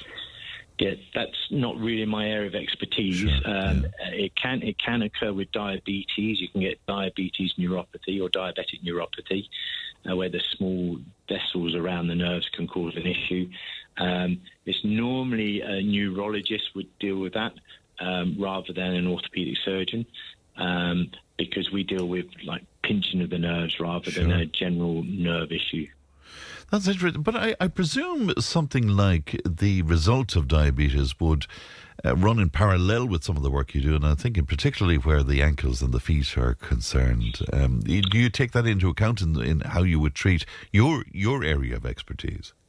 Absolutely. I mean, the thing with diabetes is when you're considering surgery, your risk of infection is slightly higher than in a patient who's non-diabetic. So that does have a bearing. And sometimes because it affects the vessels of the leg, sometimes your vascular tree, we call it, your arteries and your veins, aren't as good as what they might be in a normal person, and that can cause problems as well after surgery. And very rarely you can have such bad diabetes that it can affect you that you don't actually feel the pain in the joints, and you can get a really bad arthritic joint called a Charcot joint. So yeah, absolutely, that has a big bearing in orthopaedics. Tricia was on, says, I have numbness in my tailbone. I fell recently and it's been annoying me ever since. I have bad arthritis in my hips and legs already. Yeah, it sounds like with the fall, it may have just caused a bit of damage to some of the superficial nerves that can cause that supply the skin around that area rather than any other damage. But an MRI scan would help that and see whether there's any pinch in the nerves that can cause the numbness, or whether it's just a superficial nerve that may have been affected. But if it's just numbness and not pain, that's not too much of an issue. If there's pain as well, then I'd definitely get an MRI to see whether there's any issue with the sacrococcygeal joint of the tailbone. My partner complains of hip and knee pain constantly. He's 30. All his bones click when he tries to get up from sitting. Well, what about that, Stuart? Yeah, well, in a 30-year-old, it'd be unusual to have arthritis, but it's not unheard of. I do see it. A lot of patients can have clicky joints, but clicky joints per se doesn't necessarily mean you need to do anything. But this listener has pain as well. So they certainly need to get an MRI or an X-ray of their joints to have a look in detail to see whether there's any damage to the cartilage in the knee, either the meniscus, which is a cartilage between the bone, or to the lining of the bone, just to get a diagnosis and, again, get an opinion from an orthopaedic surgeon just to see that there's nothing you shouldn't be doing now. Hilda says, 5 years ago I broke my collarbone. It didn't knit back properly. I'm now suffering with back pain, and I'm wondering, is this related in some way? I think it's very unlikely because the clavicle, your collarbone, is a far distant away from especially the lower back. So I think it's very unlikely. I think this just it's a separate issue. And the lower back or the upper back pain is more likely degenerative or wear and tear rather than be in relation to the fractured collarbone. Would you take a final one for me, Stuart? I have numbness in my thumb and my next finger to the thumb. So what is that? That's the eye finger. Plus pins and needles going down the hand from the elbow. Sharp pain at the back of my shoulder. And just asking for your take on that. Yeah. The several causes for that. You can get compression of the nerve either in the neck or at the shoulder or at the elbow or at the wrist. The most common cause for numbness in the thumb and the index finger is something called carpal tunnel syndrome, which is pressure of the nerve at the wrist, at the palm. And we can perform nerve conduction studies where you can use electrodes to determine where the area of compression is. So that would be the first thing to be assessed, do some special tests in the clinic, and then refer on to a neurophysiologist who can determine where the pressure is. And if it's in the neck, then we can deal with that by doing some injections around the nerves in the neck that can help. If it's at the wrist, we can do a carpal tunnel decompression. So it could be, there are many differential diagnoses it could be. So get an assessment and probably have nerve conduction studies. Stuart, always great to talk to you. Thank you so much for making time this morning. My pleasure, friend. Thank you. Good morning to you. That is orthopaedic consultant at Althaven Hospital in Kilkenny, Mr. Stuart Edwards, speaking to us there. Lots more coming into us on that, and apologies if we didn't get to your particular query, but we've run out of time because news is on the way at 11. Tip FM's Tip Today. With Slattery's Garage, puck on. It's time to change. Test drive the award-winning range of Peugeot hybrids and fully electric vehicles at Slattery's Garage today. See slatterysgarage.ie. Tip FM's Tip Today. With Slattery's Garage, puck on. Over half a century driving the people of Tipperary and surrounding areas with quality, reliable and economical vehicles, new and used. Call the sales team today to discuss your next car or van on 067 24 111. Thanks, Pat. Welcome back to Tip Today. Now we were speaking to our orthopaedic surgeon just before news there, but a listener on to say, Fran, I have a serious pain in my buttocks, and I thought this was something we'd have to log for the next time we speak to Stuart Edwards, but no. Listener goes on to say it's as a result of the bloody LPT, which is the local property tax we were talking about earlier on there, but it could also be as a result of the recent general and presidential elections. No need to ask the surgeon for his suggestion as what I should do about this. I know I previously said pain, but whilst writing this text, I actually felt the pain ease to an ache. It's been suggested by a friend that I go with ivermectin, but a really close friend tells me some Odorment is the solution. Now, because I'm a total daw, I had to go and look up what Odorment was. And seemingly it's a solution for cows' teats, I believe. So there yeah. You probably need a rest. I'm speaking specifically to you need to lie down. You need to 1800 938 007. Our competition, in association with our good friends at Carrick Dunne, and they're celebrating the opening of their brand new store in the heart of Clonmel. Amazing exclusive ranges of ladies' fashion, jewellery, gifts, homewares, and of course their spectacular Christmas shop as well. We have that €50 gift card to give away. Right now, all you have to do is text or WhatsApp Carrick Dunne, Carr Igoonn, or whatever way you want to spell that. And if you text or WhatsApp 083 311 3311, that will put you in the draw. Now, Ryanair is moving to 100% digital boarding passes, which means that paperless boarding is official from yesterday. All passengers must check in online before arriving at the airport, but passengers will no longer be able to print out a paper boarding pass. Instead, they'll get their boarding pass through the Ryanair app on their smartphone. Travel writer Eoghan Corry joins me now. Good morning to you, Eoghan. Good morning, Fran. And thanks very much indeed for your time this morning. I'm not sure is this really a big deal, because most Ryanair customers, would they not have been engaging with the company in this fashion anyway? Absolutely, more than 90% according to Ryanair, 80% at the beginning of the year, and yesterday they had a 98% compliance rate. That meant that 2% turned up with printed boarding passes. They were still let on board. What has changed yesterday, the big difference between yesterday and the day before, is it's now in the terms and conditions of Ryanair. They're not going to let you on if you turn up with a printed boarding pass, but they are allowing people, while this has been introduced to board, they have the right to say, no, you're not getting on board because you haven't complied with our terms and conditions, those little things in small print that show up at the bottom of the website. That's the big change. The real action, Fran, is that you must have checked in online. It doesn't really matter, Ryanair tell us, if you've lost your phone or left it on the train or if the battery dies down. Once you're on the inventory, but you won't be on the inventory unless you've checked in online.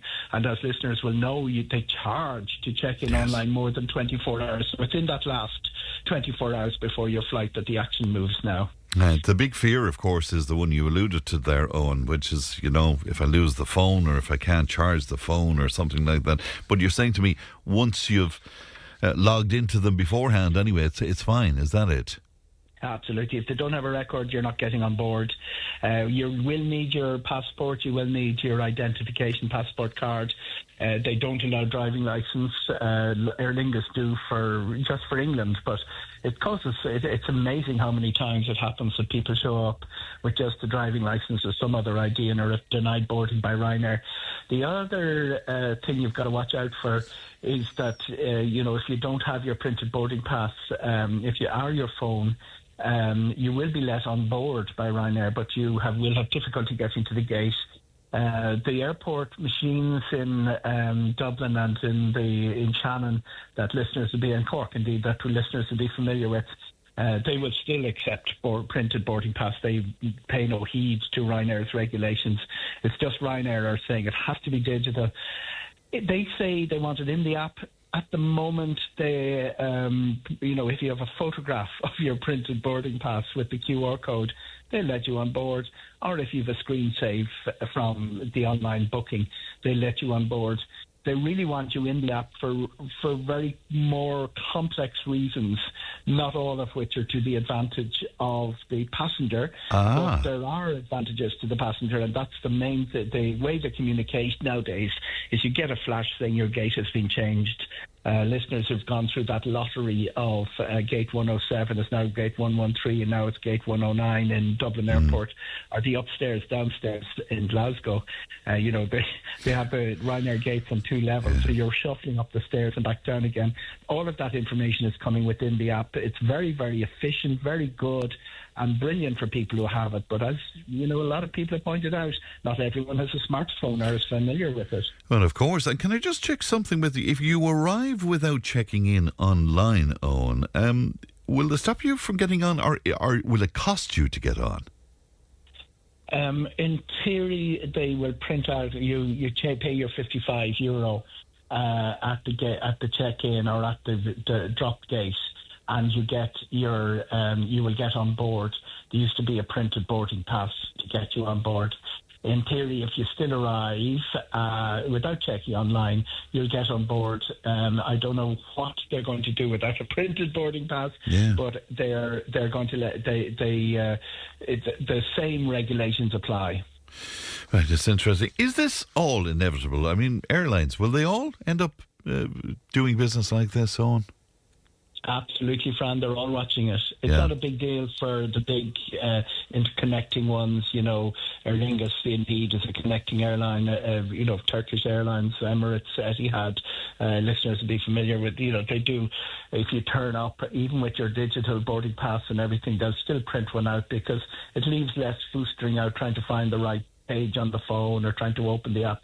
All of that, they prefer printed, but it does represent a big saving for the airline, and they are all watching what Ryanair are doing. They're all going to eventually do it. It won't be the big traditional airlines that will do it. It'll be Wizz, EasyJet, the low-cost rivals of Ryanair across Europe. You also have to remember some airports still require printed boarding passes, Morocco and a couple of ones in Turkey. So Ryanair can't implement it across all the network. You also got to, while they say 90% are using the digital boarding passes, and it's got to 98% yesterday, for most airlines that wouldn't be a huge number, but Ryanair flying 200 million passengers a year, 90% means that 20 million people are still using printed boarding passes. What they're going to do in the winter months, it'll be easier, but what happens next summer, because that's a huge number of people, small percentage for the airline, huge number of people. It's interesting, and with so many people engaging with them then with their smartphones, is this ideal for marketing the airline then? This is the little bit they don't tell you about. That information is valuable. It's really valuable. They want to know where people live, where they're spending, what they're doing, what they're buying, how long they're engaging. Are they looking at a flight and then deciding, I won't buy? They will be well able, they have the technology to target their marketing and, say, are these people who only buy when there's 10% off, or will they buy when there's 50% off? Putting everyone within your app creates a sort of a walled fortress around your customers. It also stops people like Love Holidays, eBookers, Expedia reselling Ryanair flights. If you've got them captured within your app, captured is a strong phrase. People voluntarily do this, but they're being nudged in that direction by Ryanair. It's interesting. Before I let you go, Owen, my perception about holidays and travel this year, it seems that a lot of the people I'm meeting anyway, they've gone on multiple holidays this year. Is that playing out in what you've been monitoring and looking at? Fran, no country goes as broad on holiday per head as often as Ireland does. Pre-pandemic, it was between ourselves and Norway, but I do think the EU haven't produced the same figures that they used to, but it does look like we've surpassed Norway. There are other countries, Finland and New Zealand, that do a lot of international holidays per head. We do a hell of a lot of holidays. For instance, we're doing more than 2.5 million trips to Spain when you consider the Irish population, and that's obviously our biggest destination, but it's only one of the big destinations we go to. When you look at the big argument about the Dublin Airport passenger cap, 32 million is the limit, and we're going to go to nearly 35 million this year, I think, in the number of takeoffs, landing. That's 17 million taking off, 70 million landing. About 7 million of those are inbound, about 10 million are Irish people. Compare that with the population of the country, and then you have to go. Dublin is 70% of the traffic, Belfast is about 18%, and then Shannon is about 5%, and Cork is about 5%, and Shannon's about 4%. When you look at the number of people, the number of flights that Irish people take compared with our population, we are ahead of any other country in Europe. Paul was onto us, and he is looking for some clarity from Owen about the Ryanair bag size. I'll do my best. About the Ryanair bag size, he said, I think it's ridiculous and it's all a scam and all of that. Have you some clarity on that, Owen? Yeah, it's not a scam. I mean, what they are doing is that they have charged effectively to bring a 10k bag on board. They don't call it that. They say you have to pay for priority boarding to get your 10k bag on board. They also police it fairly rigorously. It varies from airport to airport, but it really depends on how crowded the flights are. And you're dealing with an airline that all their flights are crowded. Emerald Airways, who do the turboprop service for Aer Lingus, their results came out this morning. Their load factor is 80%. Ryanair's is 96%. Aer Lingus's is about 85%. So what happens is, if you have a 10k bag that fits nearly everything, it fits everything you'll need for a short trip. When you bring that to the gate and you haven't paid for priority boarding, they're going to fine you. They're going to fine you €50. What they allow is a smaller bag, and that's effectively a large handbag or a laptop bag. You can get your pair of socks and probably your pajamas in, but it's not going to be very effective for anything longer. So everybody is really talking about either buying priority boarding for your 10k bag, or you also can check in the bag for a slightly, it's much more similar expense, a little bit lower depending on where you're flying to. So that's really it. There is a mandatory size on the bag that the European Union haven't brought in yet, but have talked about a lot, and it got a lot of publicity. They want free bags for all, effectively a passenger right, consumer right, to have a free bag on board. But the free bag size that's been argued at Europe is the smaller size that Ryanair are talking about. It's not the big 10k bag.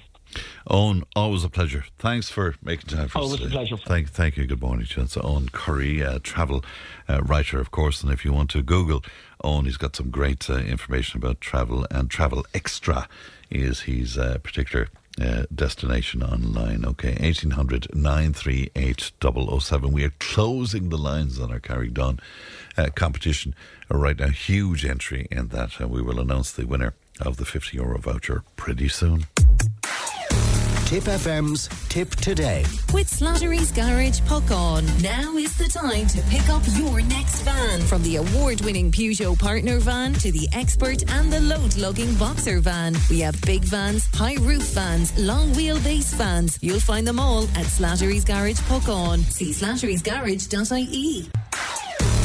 Tip FM's Tip Today. With Slattery's Garage Puckon. It's time to change. Test drive the award-winning range of Peugeot hybrids and fully electric vehicles at Slattery's Garage today. See slatterysgarage.ie.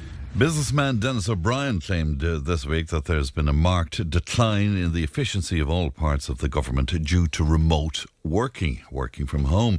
He believes the country is grinding to a halt as a result of the hybrid working arrangements, and he said that every government department is suffering now. It generated, as you can imagine, a lot of debate online. But according to head of programmes at Grow Remote, Donal Keating, he says these comments are misleading, and he joins me now. Donal, good morning to you.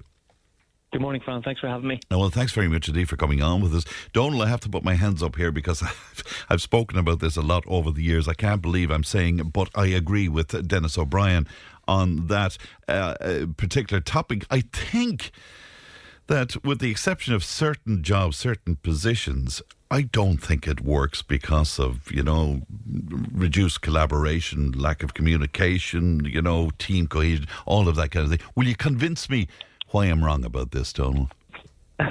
Well, it is interesting to hear you say that, because we have looked at all of the most recent research and data from the leading HR and business representative organisations. So actually the answers are out there, and we know from the CIPD report earlier this year that 75% of Irish companies report improved productivity as well as improved well-being. We also know that from IBEC, this is the largest business representative group in Ireland, 63%, almost two-thirds of Irish employers have no plans to increase on-site time. There's also information, speaking of productivity and being good for business, like we know that Mr. O'Brien's remarks, we believe, are misleading, because we know that flexibility is actually essential for growth, and over the last 5 years the fully flexible companies have grown their revenues 1.7 times faster. So that's from the Flex report just last quarter.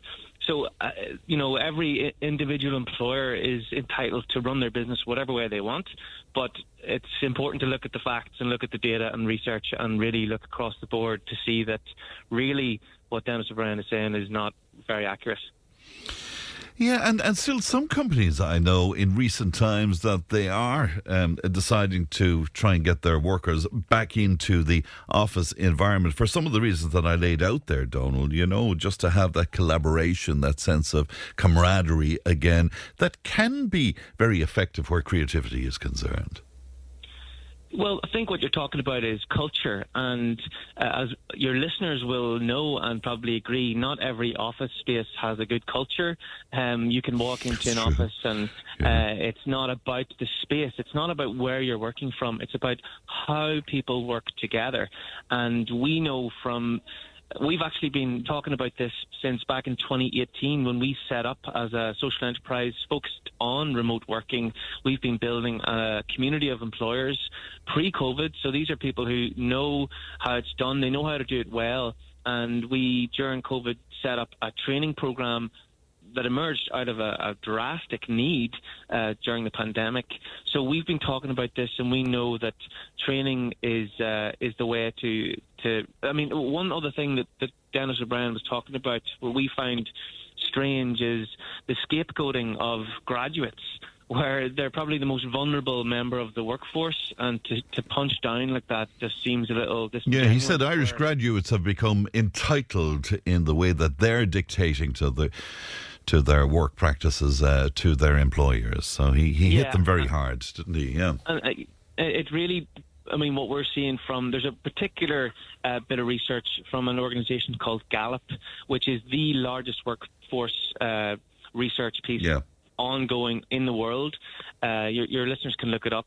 And it shows very, very clearly in its report this year that the main gap, the main challenge for remote work is with managers, that there is a leadership gap because managers are undertrained in managing distributed teams, even though the companies themselves are seeing the productivity benefits and they're seeing growth and the benefits are all there. Individual employees are benefiting from well-being, and that's well reported that people feel more engaged, more just content in their work. Yeah, that's very interesting. I mean, I haven't been involved in management for many, many years now, but I'd hate to be involved in management where I have a dispersed workforce. I mean, how do you evolve management style to encompass all of that, Donal? Well, you're right. You used the right word there, evolve. We cannot think of the world the way it was 10 years ago, even 5 years ago. The world of work has changed. The internet obviously has changed things, but the pandemic and how that has changed mindsets and how it's changed society has evolved. So we are looking at a different reality. We're looking at the needs of a different workforce, and I think that the key is to treat it as a hybrid mainstream, which is the norm. We know that Ireland's infrastructure has been set up since the pandemic, but also before then, with some quite astonishing foresight by some government officials to actually build in policies around remote work. Also the connected hubs network of local co-working spaces across the country. That is it's second to none in terms of international standards for this, as well as the broadband initiatives that the government has been rolling out. So Ireland is positioned as a leader internationally in terms of its approach to the infrastructure around remote work. We know that the companies, because of the various industries here, there are a lot of knowledge workers in the workforce, people who can do their work from a desk. And it is also worth saying that we know very clearly you can't do every job remotely. So that's taken for granted, but it is worth mentioning. We're not talking about the people serving you coffee, the people running the hospitality services in your local towns. Those jobs are not included when we're talking around these desk-based knowledge workers. So it is important to clarify that. Dennis O'Brien, he might have, what you alluded to earlier on there, his comments about Irish graduates, and he might have been clumsy in how he put that, but is he not hitting on a point, though, that it really is an employee's market? at the moment, and there is an element of dictating work practices to employers. I'm just wondering if it wasn't the case that it's an employees' market, would businesses want people back in the office again? Would they even tolerate the notion of remote working? I think it's a good question. I think businesses will always look at the bottom line. If it's working, if there's growth, if there's productivity, then they will keep they'll keep what's working. And I was actually doing another interview with a vice president of the National Students' Union this morning on this topic, making a point that, as the economy changes, there is basically full employment at the minute. So there is a different negotiation between workers and employers. During the crash, there was a very different conversation. So that will always change. It is a dynamic that will evolve as the economy evolves.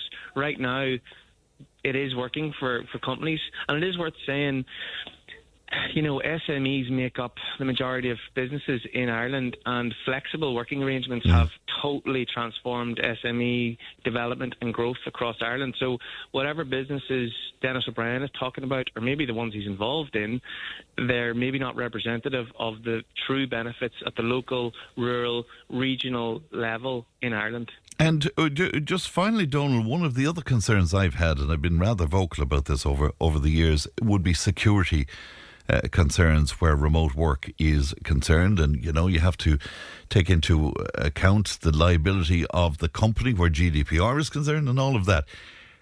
How has that evolved? I mean, has that been looked at? Has that been improved, the security concerns? That's a really valid question, and that is something that has been on the cards for the last 4 or 5 years. As people were forced to work remotely, companies had to adapt, but then as they had more choice, bringing people back into headquarter offices, there were implications for insurance, there were implications for cybersecurity. So we still see challenges where companies have to have registered offices as their sort of locations, but something like Connected Hubs, which is a network of co-working spaces, actually solves that, and they would have a lot of the sort of background legal and technical protections that companies actually require.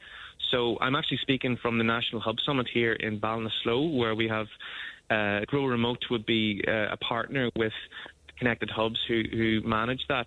But this is a nationwide network of people who are literally making it work on the ground. So comments like Dennis O'Brien is making feel very out of touch to what's actually happening in communities across Ireland. We're getting a huge amount of traction here to our conversation. Finally, could I put something to you? And I'm going to combine a couple of comments. Fran, I worked from home and it was absolutely miserable. I felt so isolated. My mental health declined quickly. I couldn't motivate myself. Most days I didn't even change out of my PGs. Somebody else says, I work from home, and definitely work from home does not improve work productivity. It does the opposite. You can't concentrate.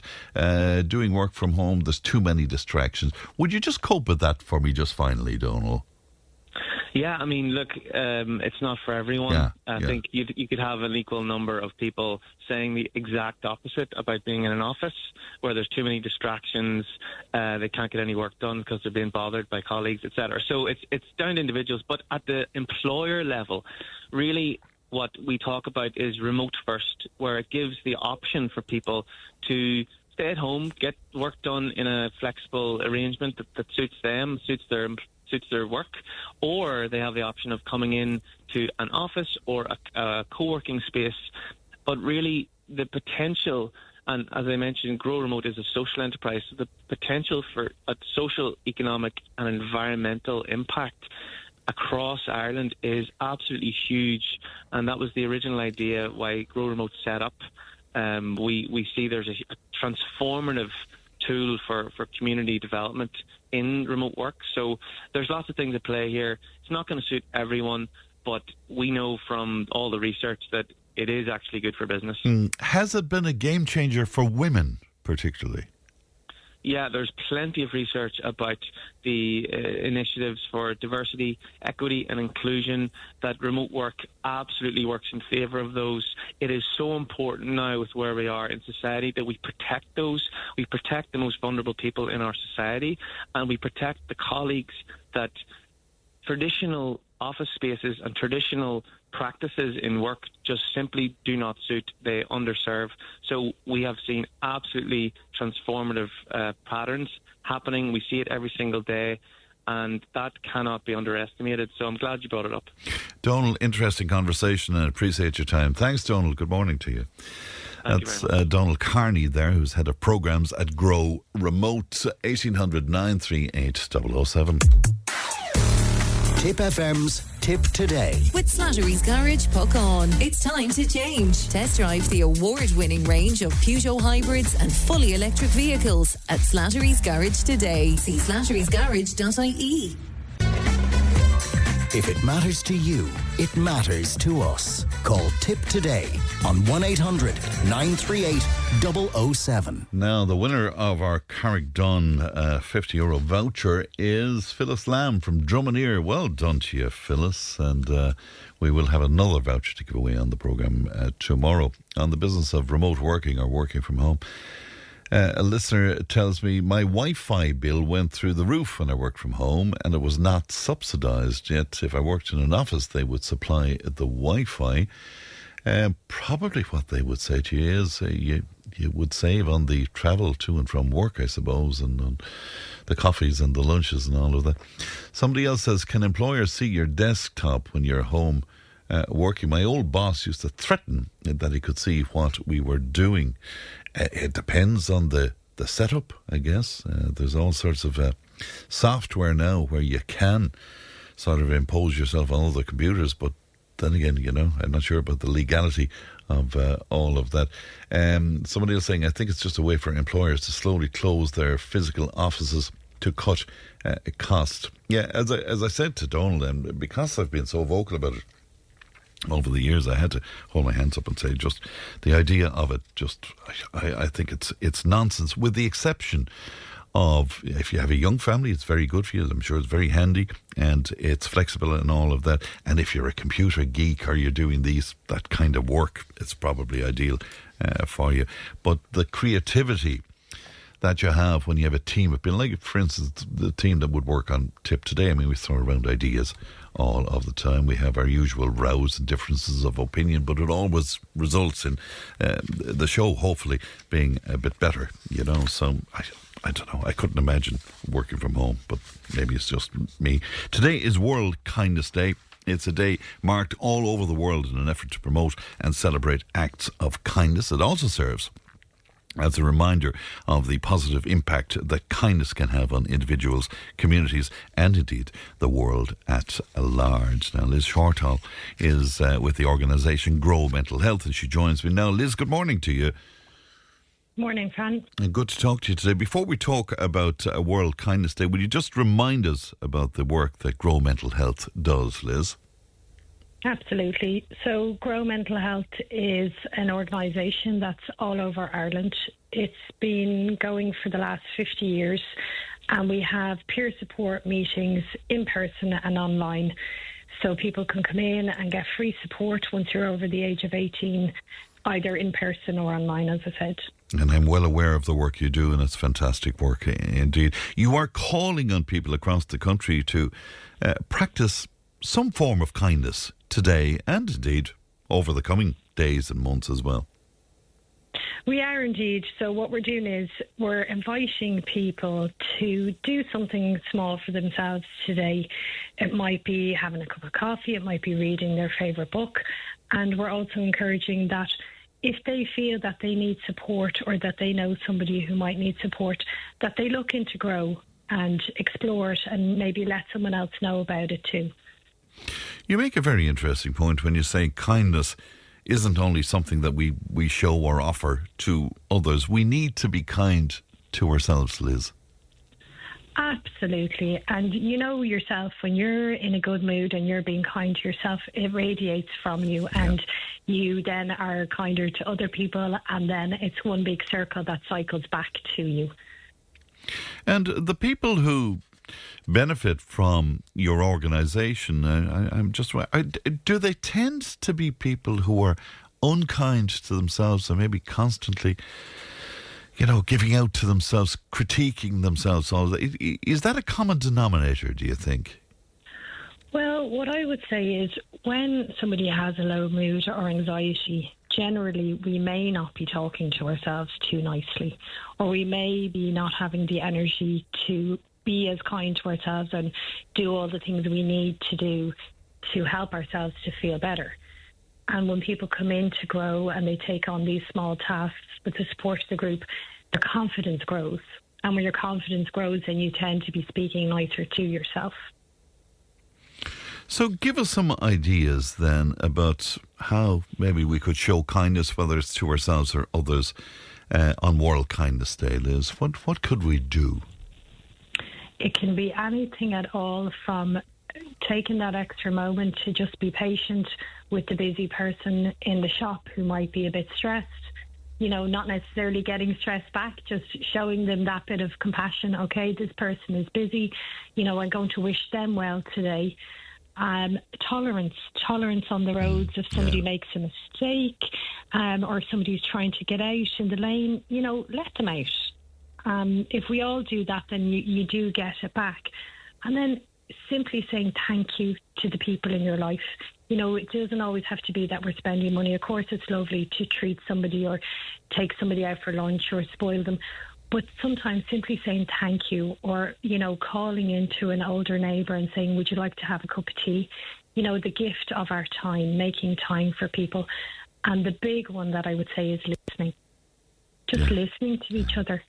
We're all very busy and everyone has a lot going on, and just listening without judgment to somebody can do them the world of good. It's a huge gift to somebody just to listen, isn't it? It really is. And, they actually did research up in Beaumont Hospital with social workers, and they got some of the social workers to just listen to the people and some of the social workers to do the normal lots of advice giving. And the result was the people who were just listened to actually felt the most supported.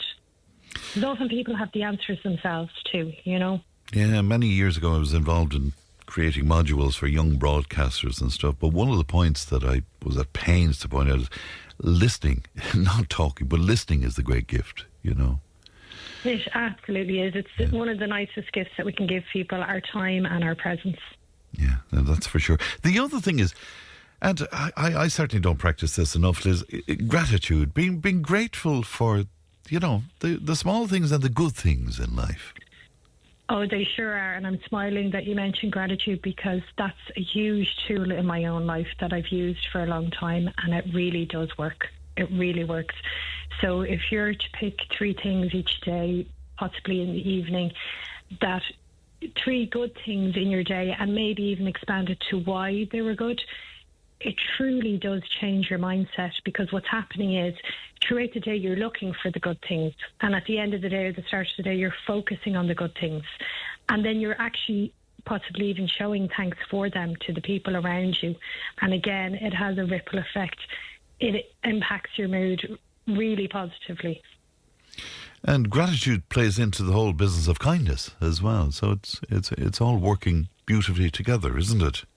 It sure is. It's fully connected. I know myself, during lockdown, I had this bit of a joke going on about being, grumpy, and honest to God, the gratitude was the thing that really, if I was getting grumpy that I couldn't do the things I wanted to do, I got perspective by, I literally had a gratitude alphabet and said, hang on a minute here now, look at all these things I have to be grateful for. And it does shift your mindset.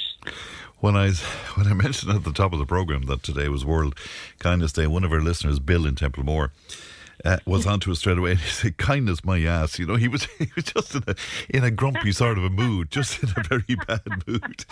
And he just couldn't embrace it. But of course, what he managed to do was he made us all laugh, you see, which is... This is the thing. And, sometimes it's the grumpy person that really does need it. I was at a book launch the other night, and the person was telling a story about she went into a bookshop and the staff was being really grumpy with her, and she said to him, maybe I've just caught you on a bad day. And, he actually broke down in tears.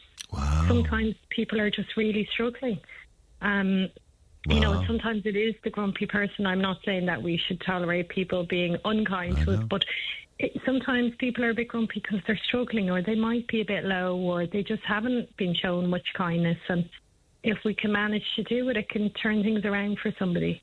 If people think they could benefit from being involved with Grow, how can they find out more, Liz? How can they get involved? So they can get involved, first of all, by going on the website, so www.grow.ie, and on there you'll find all our in-person meetings and also our online meetings.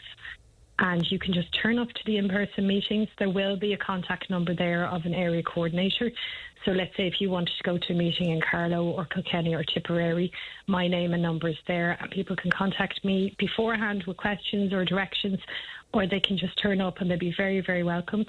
And then for the online meeting, people can go in and make an inquiry, and staff will contact them back about a welcome introduction meeting that they can go to. Well, I'm well aware, Liz, about the great work done by Grow, and I would highly recommend it indeed to people out there if they're struggling. Good to talk to you, Liz. Thank you. You too. Thank you. Thank you. Bye-bye to you now. That's Liz Shorthall there of Grow Mental Health. Now, at the beginning of the programme, I spoke to Philip, and he was talking about the need for regulation of e-scooters. He was talking about how to deal with antisocial behaviour as well. But some listeners were on to us to suggest the introduction of some form of motor tax or insurance. And my old friend, regular contributor to the show, Paul Lafford, joins me now. Good morning to you, Paul.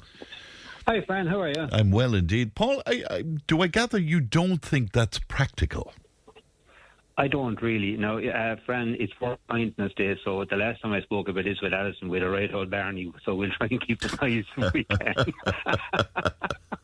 I'm much more benign than Ali. You see. No, Fran, I was going home from work on Tuesday evening, and I was going in through Rosemount in Cllr. Now, it was a wet, miserable, horrible evening, and there was a lad on an e-scooter up ahead of me, and he had a helmet on him. He was out on the road. He had a high vis on. He had front and rear lights. And the next thing, he was turning into one of the estates along there. And next thing, an indicator came on. And he had an indicator on his e-scooter. And nobody rings Tip FM or goes to the newspapers or posts on social media about lads like him who are doing it the right way. The same as when I go out on my bike, I try to do things the right way. The vast majority of people do, Fran. Like, I mean, I was coming into work this morning, for instance, and it was a horrible morning on the road, as you know yourself. And the amount of people, for instance, with no lights on, the amount of people that are speeding, the lady, for instance, coming down the bypass this morning in Clonmel doing her makeup, and the man coming up against us then with no lights on, writing a text on his mobile phone. But not everybody. That's just this morning, Paul. That was just this morning, friend. I left the house at 8:30, and I was here 10 to 9, so in 20 minutes. And I look, how many times have you said it? And as a musician, you're out at all hours of the night. How many times have you come on here in the morning and said this, like that you've seen stuff that would frighten the life out of you? Absolutely. I could write a book on it. Absolutely. You could write a book on it. Yeah. And like, I've just, like, when Leanne contacted me this morning there, like, I mean, I had a quick look at the roads policing stats, and so far this year 152 people have been killed on our roads. That's up 12 on last year. Wow. So Fran, we can talk about, and like that gentleman this morning that came on, fair play to him, that man has his opinion, and like, I mean, I'm not going to come along and say the man is wrong, but I see, like, where we're living at home in Cllr, for instance, we have alleged cycle lanes, right? They're just lines painted on the road. Okay, so like, I was out cycling last Sunday, and I was coming back in along that road on the cycle lane with my lights on, everything, and there was a car parked up ahead of me on the cycle lane, and they were having a great chat. And I had to move out onto the road, obviously then, with a car coming behind me. I signalled and I moved out to come off the cycle lane, to go back into the cycle lane again, to pass this car, and the car was coming behind me past, and it was the traffic corps. Like, I mean, where are you going? Like, and here was a car blatantly stopped in the middle of a cycle lane, and there's no enforcement. And over in Cllr, like, I mean, we've got young lads going around there on mountain bikes, we say, with two-stroke engines on them. They're constantly on the road. There's nothing to stop them. Parents know these young lads are going out. I mean, it's totally illegal. And so dangerous, Paul, so dangerous. It's deadly. And look, Fran, I'm not trying to be a party pooper here. Jesus, like, I mean, we were all young. We all did stuff, like, and I'd much prefer to see a young lad tinkering around with engines and all that. I'd much prefer to see him doing the likes of that than to be up to Divilment. So, like, you know, I'm not trying to be a party pooper. But, like, as a parent, right, like, I mean, we live, a couple of 100 yards from Cllr in Cllr. Fran, you would never see children cycling to school because it's too flippin' dangerous. Yeah, I know. And now you have parents. I mean, I've also seen people coming down to the schools in Cllr, like, I mean, and with small little children up on e-scooters. But, like, they're coming down past the Garda station and they have small little children as passengers on these things. And that is illegal. That is absolutely illegal. Yes, it is illegal. And what it comes down to at the end of the day, and I'm not trying to take away from what that gentleman said this morning, but, Fran, you need enforcement. And we're not getting it. When the Gardaí, and I forget these stupid, creepy speed vans and all those flipping things on the side of the road, they are just a business. They're making money out of road safety. What you need is Gardaí out on the road, and if you are drink driving, for instance, and what scares the life out of me now is the amount of people are caught after taking cocaine. And if you think that every single morning that you get into your car, where you're going to work or you're going off to play music, whatever it is, if you think there's a 90% chance you'll be stopped and your car will be checked, and if you've taken drink or taken drugs, that you will lose your licence and your livelihood. But there is no threat there. There is no deterrent there. And that is where this begins and ends. And I'm talking about every single person that goes out on the road. Cyclists, e-scooters, car drivers, truck drivers, you name it. Every single person. Because we have this thing in Ireland that you own a car, you own the road.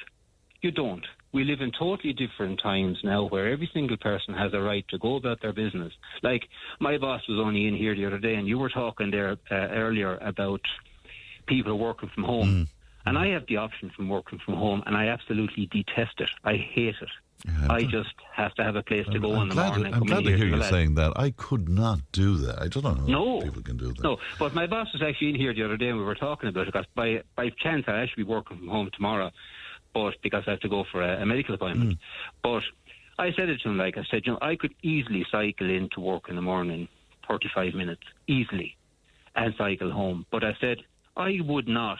My life insurance wouldn't cover me on the road to come in the morning. I met a man cycling this morning for actually coming in the road, and he had his high vis on, he had his lights, he had every single thing. But the man, like, I mean, it was a horrible morning on the road. The man has just taken such a chance because our roads are so dangerous. But particularly in the mornings, Paul. It's like it's a free-for-all. And I have to, from time to time, I drive a van myself, so look, but the vans in the morning and the speed and, you know, just... And motorbikes. Like... Yeah. I know. Seriously, you have to question some of these people. Do they just leave their brains behind when they get onto these things? Like, there's 152 people have been killed. How many people are above in the Central Amelia Clinic in Dublin with life-changing injuries? Families devastated. And, like, this is only November, friend. There's another 6-7 weeks to go in the year. There will be more by Christmas. So it's all about policing as far as you're concerned? It is, Fran. Like, I told you the story. Jesus, how many times I told you this story many years ago about that guard that stopped me on the Convent Bridge here in Clonmel. I was 18, and he absolutely read the riot act to me. And to this day, Fran, 40 years later, I can still see that man today. And if I'm cycling or driving over the Convent Bridge here in Clonmel, and I hope that man, I would never be able to thank that man, because I was just a typical 18-year-old, thought I knew it all, and he met a small man of me. And there was no such thing as penalty points and all this stupidity and all that they have nowadays. This was a guard doing a guard work. And that's the only deterrent that will work, Fran. Forget about anything else. You can insure these things like e-scooters and push bikes. And for the record, most people cycling actually have insurance and have licenses through Cycling Ireland. I have them. So, like, most people have. But You can talk till the cows come home about all this legislation, but you put a simple thing like a guard out on the road to stop you. That's the answer. Paul, always and good. Parents as well, Fran. Sorry to interrupt you, but parents as well. If your children have an e-scooter, if you get them one for Christmas, for God's sake, talk to them about it. All right. Always a pleasure, Paul. Thank you. Good morning yourself, to you. Fran. Look after yourself and be safe on the road. Thanks, Paul. That's Paul Laffer there. That's it for me. Leanne produced. Stephen's on the way with the time, Donal. I will talk to you tomorrow. Look after yourselves, won't you? Bye-bye. Tip FM's Tip Today. With Slattery's Garage, Puck On. Main Peugeot dealers in the Premier County. And now stocking the full range of the luxury French car brand DS Automobiles. Book your test drive today with Slattery's Garage, Puck On. See slatterysgarage.ie.